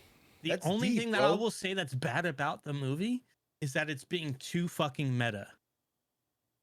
Yeah, with the whole movie, 1, making the movie 5, 4. No, The only 3 I care about. no. 1. So I mean, if you're talking about movies, I think I love them all. 4 love because them all. that was Wes Craven coming back to the franchise, and it took Wes Craven to come back to actually kind of bring that fucking franchise back. The And only even thing I then, love about 4 is Kirby. and she's most of the fucking movie. I know. So you love But most I of hate that Emma fucking Roberts movie. in that fucking movie. A lot of people do, but you know what? I have no problem with Emma Roberts. I I grew up fucking- watching her on fucking her show Fabulous or whatever it was called on Nickelodeon. Whatever. I just Yeah. can't stand her being the fucking. Yeah, Kirby carries that movie in that whole their little friend group. Kirby carries it. All I'm gonna Yeah. say is this: if I walk out of Scream 7 and Sydney is not dead, I'm giving up on Scream. If they make an 8, I'm not gonna watch it. Yeah, you are. I'm not. I'm not gonna pay to watch it. Well, you're gonna go with me, I'll bootleg it. bitch. Anyway, That's how much I don't care. we went way off topic. It's okay. Yeah, so Ghostface is showing up in Alien Romulus. 100%. Alien Earth, right? Been waiting for that crossover for years. Yeah, it's happening. Don't Ghostface I mean is gonna Ghostface. be the only one riding a xenomorph. Yeah, and the Ghostface wouldn't survive against the They aliens. can't. bro. Well, they can't get him because the masks. They can't get him, so he's safe. They could still fucking kill him. Have you played I- Alien Isolation? Listen, I would fucking hate that crossover more than anything. It wouldn't work because all the killers are too fucking stupid to survive. It's just dumb. Make it so. I'm gonna go another on thing- let- about I Scream like 7 about real 3. quick. One thing about Scream 7, the only thing that I could say with that movie, in my opinion, is Matthew Lillard. I don't agree. I do. I don't agree at all. I do. I'm I'll wear glasses with you. I got those too. I don't have glasses on me. Specifically for screen watching. for seeing motherfucker. for seeing things. I have no high hopes for Scream 7. No one does.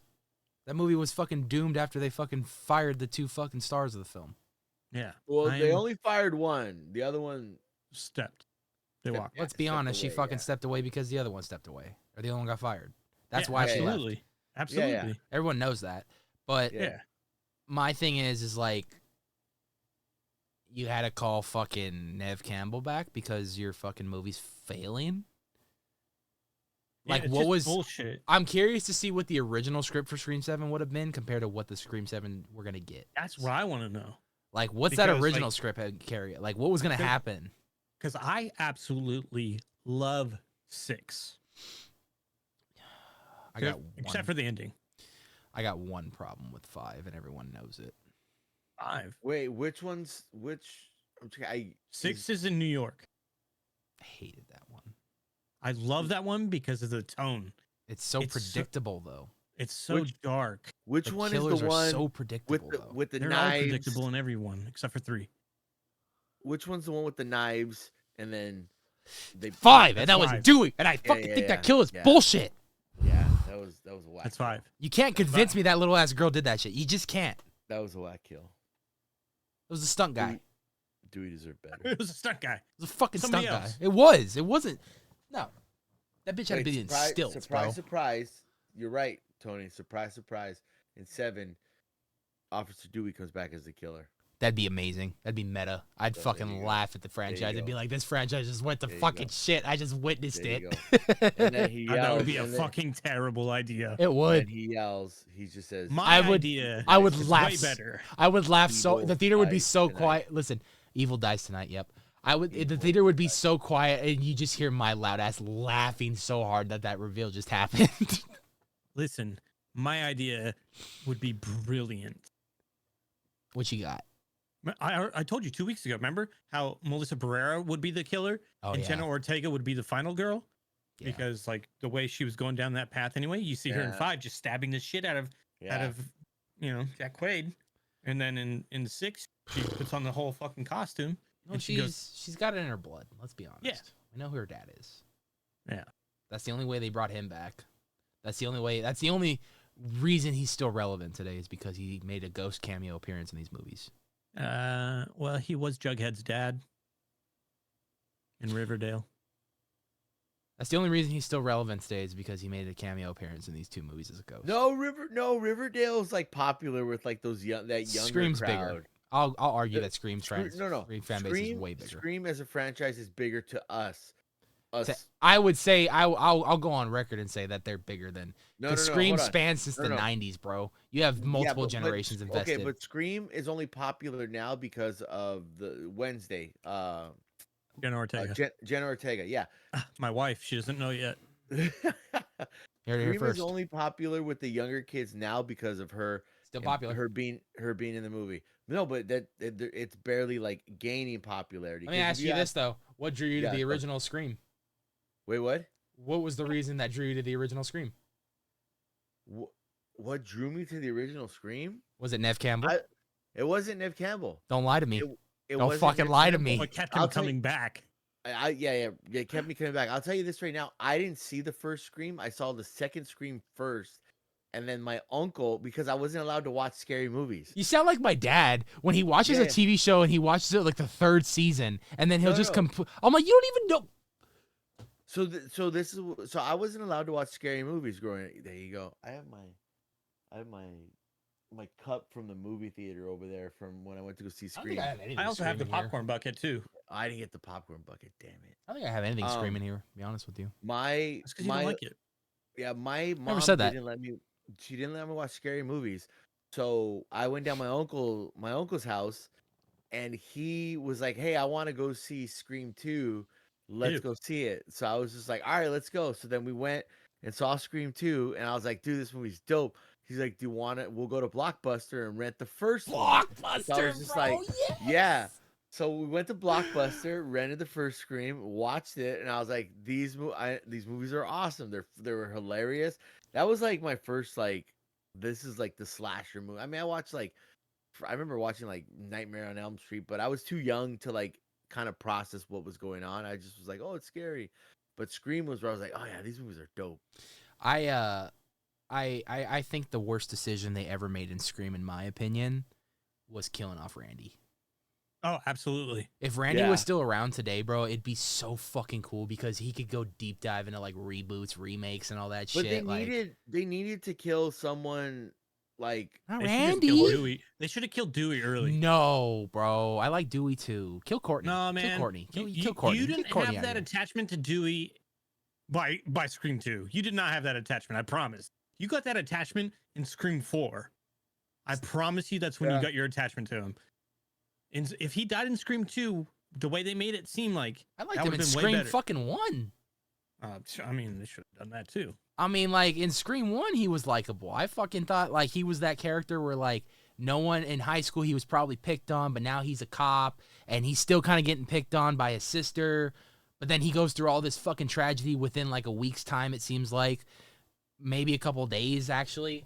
But like all this shit just kind of falls on his thing, and now he's got to step up and be an actual hero cop compared to just like the nerdy guy he once was. Like his sister that's was such a jerk to him. yeah, that's such a fucking underdog story in my opinion that I relate to that so much that I drew to Dewey from like the first fucking film and loved him ever since. Now, I'll be honest with you, for a lot of new fans, I would go as far to say you didn't feel that sentimental Dewey until Scream 5. And the only reason I bring that up is because where you see him at in Scream 5. Listen, they should have just killed him off in 2. They and should have kept killed Randy. fucking Courtney Cox off. That's true. They should have died together and then kept Randy. I would have traded. Why you those gotta? two Why for you him. gotta do two? Well, you do Courtney and I then would we have keep traded Randy. two for Randy. No, Courtney and Randy. Fuck that. Courtney and Randy. Courtney for Randy. Oh, You weren't. I mean, realistically, like at that point, you weren't gonna get rid of Courtney or David Arquette because I think they were dating at the time, or they were like Married together at the time. So they were gonna be in the movie. Well, they together. were two big stars out of the '90s too. Like she was on Yeah. Friends. He was doing a lot of movies. He was in big time in wrestling too, and wrestling was Yeah. blowing up around that time. So like they were pretty big stars in the '90s, going into the early 2000s.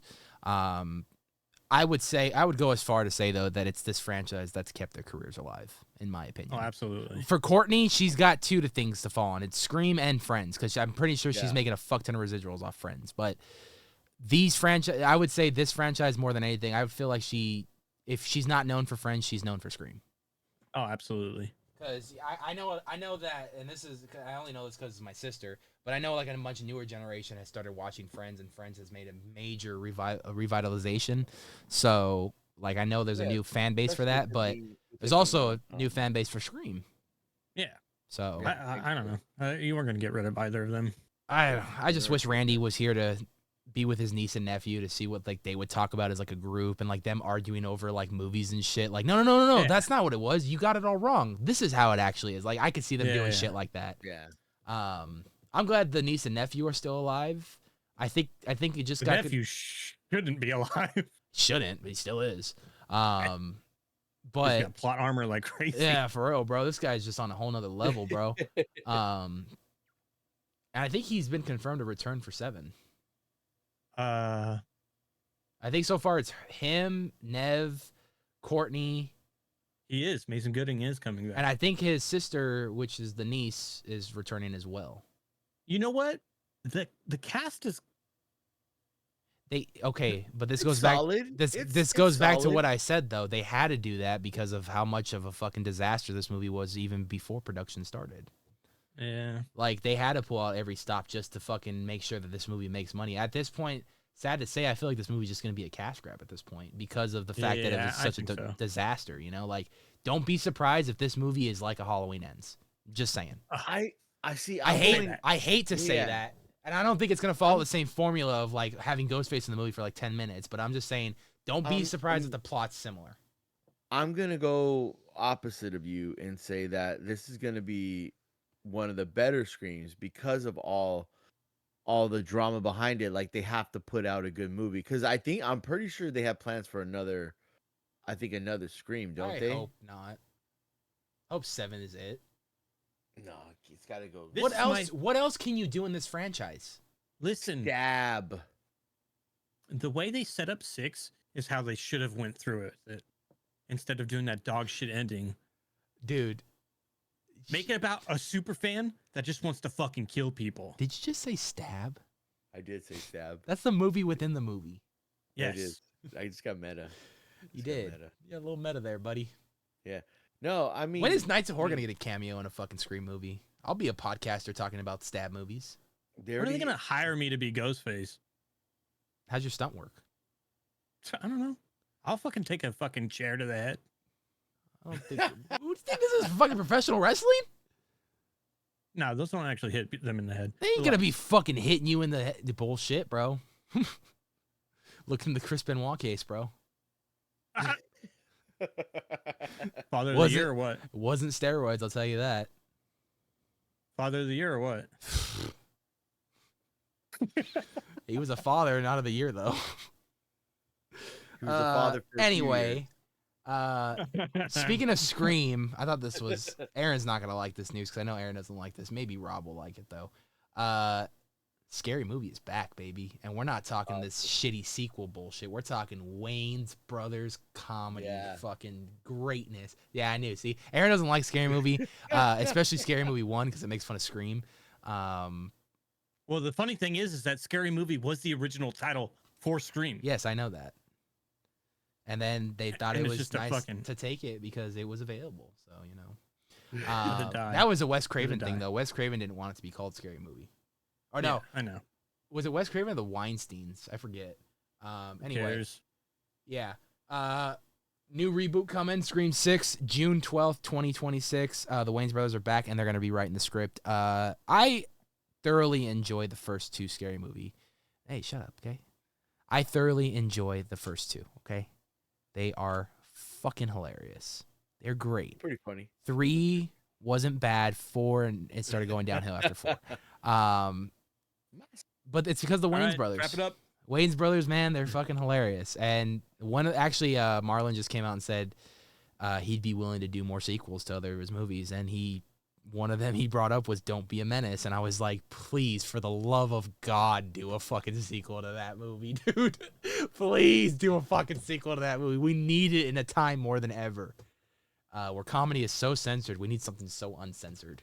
Yeah, I said it. Comedy needs to be uncensored, bro. I'm sorry. That's comedy. I know. I agree, but society doesn't seem to agree. Oh, well, they don't have to watch it. We also need good comedy too. Yeah. We need good comedy. That's uncensored comedy. Yeah. Our favorite, Robert Eggers. He's confirmed to be writing and directing a new Labyrinth sequel. Yeah. To obviously the Labyrinth movie with David Bowie. Going back to Robert Eggers saying that he wants to stay more period time pieces when he directs a film. I feel like Labyrinth is right up his alley. I can't wait to see what he does with that. The original Labyrinth was very known for all the practical effects for all the creatures and everything. Henson Company. Yeah, David Bowie, obviously a big name to be attached to that. Who do you do for the sequel for a big name? Do you go with another singer or do you... John Bon Jovi. No. You shot down in a blaze of glory. In this day and age, there's so many. Taylor Swift. I was gonna say Stop that it. or Ariana Grande. No, actually, I was thinking Pete Davidson. Just because me and Robin were talking about freaking what was that? Rami Malek. Bohemian Rhapsody. But I was thinking maybe like a Adam Lambert. I don't know if. Okay, here's the problem I have with Queen and Adam Lambert. It's not Queen. It still is Queen. It's not Queen. It is Queen. It's just Queen is Freddie Mercury. Hey, Ozzy's still alive. Yeah. He can barely walk, bro. He's got to sit in a chair most of the time. Poor Ozzy. His Parkinson's is acting up, man. That scares me every day. You know what, dude? He made it to 2025, though. That's a surprise. You and I have had this conversation. I think I know where you're going with this. You and I have had this conversation before. Wait, who? Me and you? Yes. About what? People die, bro. That's bro. Like I don't want to like in my heart like Chester's still Linkin Park, but we got this Emily girl who's. You know what you do as an old school Linkin Park? You don't listen to the new music and you don't go to the concerts. Oh, dude, I listened to their new album like one day, and I was like, you know what? Meteora is still my favorite album. I'm gonna listen to Meteora. Chester just had a way of just lyrics, like wasn't just his lyrics. It was his life. Mike Shinoda's also. Yeah, I know, but Chester contributed. Like after he passed away,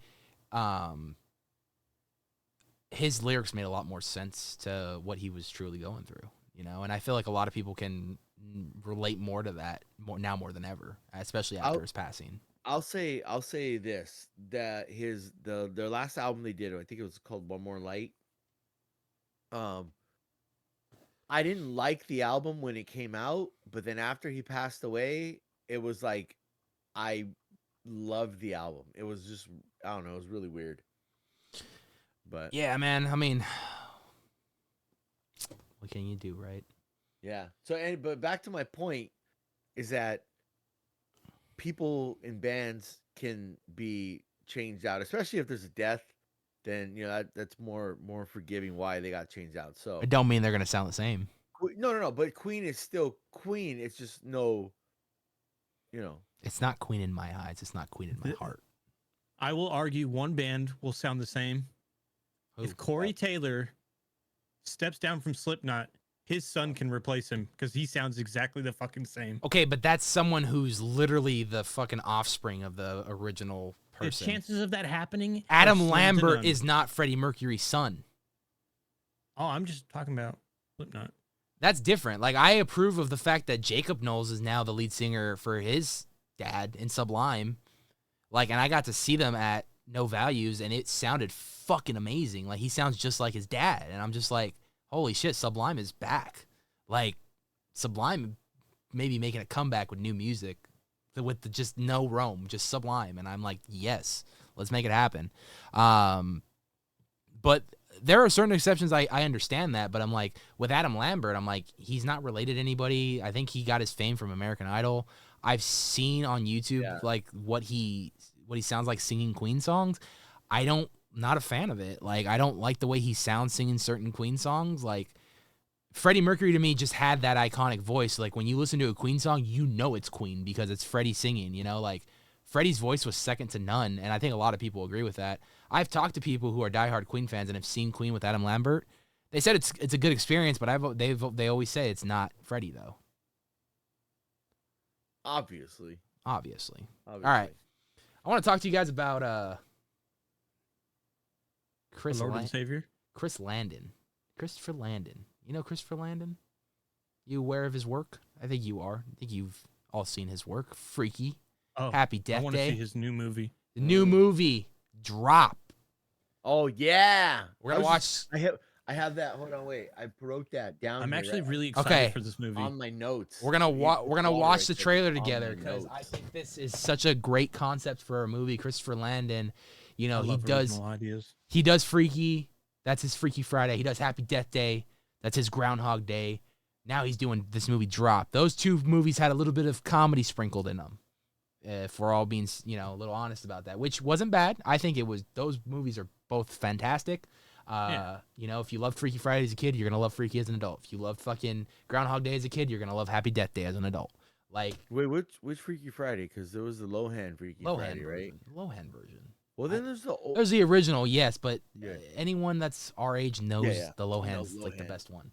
Now we got April 11th, his newest film, I think by Blumhouse too, and this was one of those movies that I can already see. You know, with Blumhouse, it's either it's really good or it's really shitty. There's no middle point, just none. And this looks like it's going on the very good side. Christopher Landon, not Blumhouse. It's not Blumhouse. It's Green Gems, Spyglass.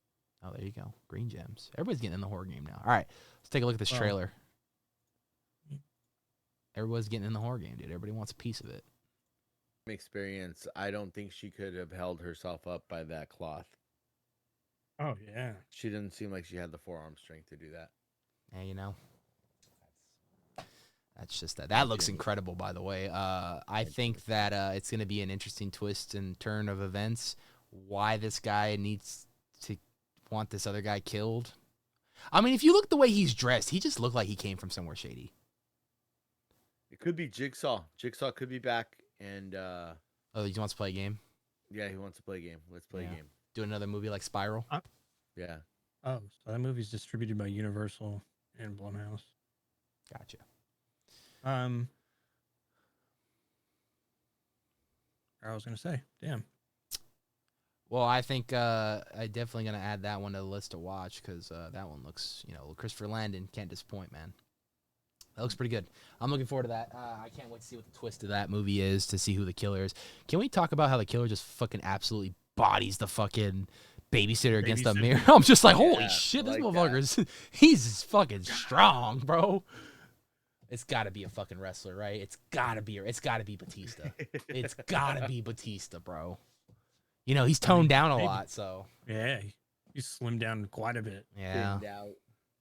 That's awesome. Good for Batista. Good for him. I want to see Hard Eyes. Oh, Hard Eyes is going to be good. I think it's going to put My Bloody Valentine up for its competition for a good Valentine's Day horror film. My Bloody Valentine is a strong one to beat, too. I mean, I don't think it's going to try and compete at all. It's a Valentine's Day tire movie. Yeah, just because it's on Valentine's Day doesn't mean it's competing. I'm not saying it's competing. I'm just saying, like, it's up for grabs of, like, what's going to be the better Valentine's Day slasher to watch. Fair. It's like now I watch, what is that one with David Harbour where he plays Santa Claus? Oh, yeah. I watch that. Violent Night. I watch that every Christmas now. That's a Christmas tradition now. That's a good Christmas movie right there. Wholesome. So fun. I watched Die Hard for Christmas because that's the best Christmas movie. Yeah. Bruce Willis said it wasn't a Christmas movie, but that's the start of the film. He doesn't know what he's talking about. He really doesn't now. Don't fucking be a dick, okay? That's not his fault. I know it's not, but let's It's be real. sad. It's really sad. I'd like to see, and then it's sad because towards the end of his career, he was mostly in B movies, so that told you his career was just kind of coming to an end. Yeah, so he doesn't know what he's talking about. Hey, bro, Die Hard is a Christmas movie. Not gonna get into this conversation right now. It's okay. We got. Remember, I told you we have 2 big Insidious news updates to talk about. Yes. First being the 6th installment of the film, which I didn't even know they were making a 6th movie. I thought the last movie was the last one, and I thought the last movie before that was the last one, and No, they got it another just one lined up. It just got confirmed now that the 6th installment of the Insidious franchise has now shifted out of 2025 and will now be released on August 21st, 2026. So now we're looking at a whole year backed up. Good. As to the reasoning, don't know. Maybe script issues, maybe production issues, who knows. But 2026, August 21st. Maybe 2025 is a pretty stacked year for horror movies. It is. It a is. lot of competition this year. A lot. Yeah. Speaking of competition, the next chapter in Eren's favorite franchise, Terrifier. Terrifier 4 has been officially written by Damien Leone. Wasn't a fan of Terrifier 2. From what Eren told me, Terrifier 3 was kind of the same, I guess, in story plot. I'm not thrilled with that movie. I love all the art, the clown scenes. They're great. They're perfect. They're amazing. But story, the fact that they're trying to make it like super story driven, but like their story feels like it was written overnight is fucked up. Well, being how fast he wrote this movie, I'd say it's pretty fast. He's throwing these out. I mean, look at that. I mean, the movie just came out. Scream 5 to Scream 6 was a year apart. Yeah, when it wasn't good. No, it was. It wasn't. No, you just don't like it, but that's not the general consensus. I like the museum part. I thought that I don't know why you wouldn't take that on tour and market the movie with like a Scream museum like that. You could have done that, but like you aren't the general consensus of like the movie being successful. What does that got to do with my museum idea? No. I'm just talking about that the movie is good. So, and they bang those movies back to back. We're talking about a Scream museum here, buddy. I'm trying to make them more money I don't give here. a fuck about that shit. Bullshit. You would fucking be there day one if it was all the costume and props from every single Scream movie. Just like how they had fucking displayed in that scene. I'd be there. No, I would. I wouldn't be there day one. I'd be there the day before. Yeah, you'd be camping out. Yeah, you gotta. Oh, we lost Rob. Hi, Rob. At least it wasn't me this time. Yeah, it was you with the fucking. Jesus, man. You guys got to get your internet fucking situated. Why it sucks when I have like 5 people living with me, so I don't control that. I just live here. Hey, CreepyCon's this weekend. If anyone's going out to CreepyCon, it will be January 31st to February 2nd, so Friday to Sunday, with a great stacked lineup of cast, including 3 members of the cast of the Lost Boys. John Berthal is going to be there. The man that was behind some of your most favorite slashers, including The Killer in Thanksgiving, the Crooked Man, the Killer from Sinister, and Roger L. Jackson is going to be there signing as well, the legendary voice of Ghostface. Tickets are on sale now, and CreepyCon and Midsummer Scream have teamed up to help Los Angeles wildfire relief efforts. Receive $5 off any ticket for this week's festivities, and they will donate an additional $5 per ticket to the wildfire relief efforts. So, good job. Awesome for CreepyCon and Midsummer Scream for teaming up to do this. As you all know, Midsummer Scream kind of rules out in Long Beach. CreepyCon rules out Inland Empire, so it evens out, and they do them completely different times of the year. Not to mention, Bloody Disgusting is hosting a plethora of panels, including, I believe, a reunion with the Reanimator cast that are all going to be there, which I think is really cool for fans of the franchise Reanimator. So, looking forward to CreepyCon to see what goes on, to see if they've updated how the celebrity meet and greets go, I felt like the first 2 years that they'd done it, it was perfect, and then they changed it last year, and it wasn't. We lost Rob. Hopefully we'll get him back soon, but that's why I just continue to go on with the show because I know it's getting late, and I got to wake up early for an oil change tomorrow, so that's fun. But yeah, anybody going to CreepyCon, let me know how it is. Let me know if they changed anything up from last year, if they've updated it, and we'll see how it goes. And lastly, what I want to talk about is Jurassic World Rebirth coming out July 2nd. Listen, I had that same look on your face. That was Scarlett Johansson, right? Yeah. I had that same look on your face when I heard they were making another Jurassic World movie, especially because like the last two in that trilogy were just not good in my opinion. Jurassic World though is a masterpiece. Again, I think it followed in the same footsteps of Halloween, where it was like the first one was good and then like the second one was okay, but story was still kind of all over the place, and then like the third one was just dog shit. The third one, terrible. Third one was honestly just a cash grab to get the original cast and the next generation cast together. That's all it was, in my opinion. However, I follow a lot of people on YouTube, specifically people who actually break down just Jurassic Park things. And one person has said that they're gonna do a lot of things that they couldn't do in the original film, as far as like things from the book that they couldn't do that were really violent. If you've ever read or listened to the audiobook of Jurassic Park, it is drastically different than the original film. Actually, I would go to say that the film, as iconic and great as it is, and I love that film, that first film, it is very watered down compared to what the book is. The book is way more violent, more kind of gory, of how the dinosaurs are killing people and how they look and shit. They are going to take aspects of that book and put this in this new movie. So this Jurassic World is aimed to be looking like more kind of like a horror thriller in a way of how that book was originally imagined.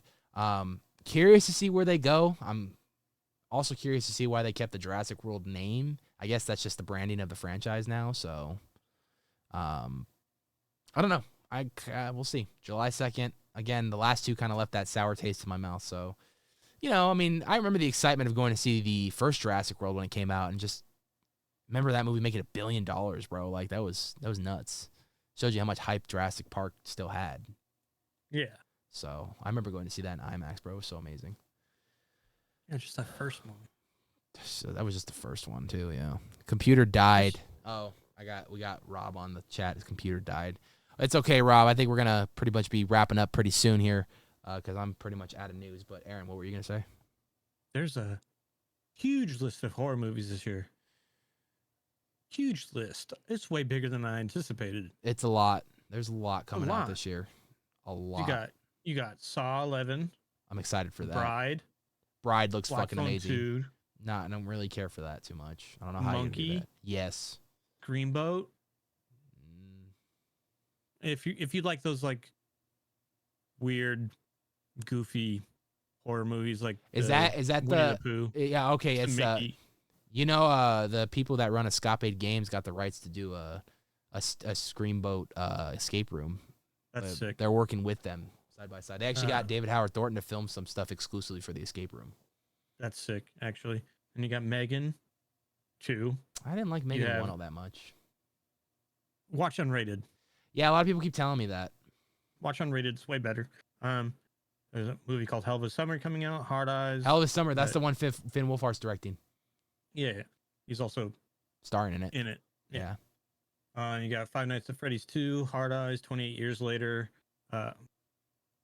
Obviously, Thread. Yeah, the Insidious. Mm-hmm. A movie called Sinners, another Conjuring. Movie called Ash. Sinners looks good. That's that one with Michael B. Jordan when they just released a trailer for that today where they hunt vampires. Yeah. Yeah, that looks good. Until Dawn. Dude, I love the game. Can't wait for that movie. The Strangers Chapter 2 comes out this year also. I'm a little iffy on it. I think it's going to be a filler movie. I don't know where you go from this to get to 3. Well, if it's another like home invasion, I'm all for it. That's fine. I heard they're supposed to be going in their origin story, though. I don't know how I feel about that. Yeah, we'll see. It could be good. You just never know. No. I don't knock things until I see it. Yeah. Return to Silent Hill. Making a Silent Hill movie. Another one. Dude, I've been playing Silent Hill 2. Have you played Silent Hill 2? No. Oh, it's so fucking good. Yeah. I know the Silent Hill games are incredible. I Know What You Did Last Summer is coming out this year. Looking forward to that. Fear Street Prom Queen Yep, movie coming out. I like Fear Street. Frankenstein movie's coming out. Guillermo del Toro, right? I think it's Guillermo del Toro's movie. Yes. Yeah. So that's gonna be obviously really So we're getting good. a Bride movie and a fucking Frankenstein movie this year. That's Mhm. awesome. There's like other movies. Dude, Christian Bale is playing fucking the monster in the Bride movie too. That's tight. Yeah, and I think Maggie Gyllenhaal is playing the bride. The Gorge. Final Destination Women in the Bloodlines, I Yard. think too, right? Final Destination, yeah. Companion. There's so many horror movies coming out this year. Dude, These a are like lot. the big ones. Yeah, 2 Predator films are supposed to be coming out this year. That's sci-fi horror, but it's still horror. Yes, it is. Aaron, great show tonight. Absolutely great show. Great talk with you on the horror aspect of things, the horror realm of things. Rob, if you're still here, great show with you as well. Glad we had you on for a little bit. Sorry your computer died and you couldn't finish with us. Partially my fault because my internet died midway through this broadcast. And Not your fault. you know, at least when you're watching the YouTube version, you'll be watching it together. So it would be like we never left. You know, I'll edit it just perfectly. But yeah, a lot of great things going on in the horror world. Hopefully when we come back in 2 weeks again, we will see what's going on in the haunt world. We're going to Universal Studios next week, so we'll see what's going on in the Horror Nights world out there. But yeah, probably catch up on some movies this week, hopefully. Maybe I'll watch Nosferatu finally. Yeah.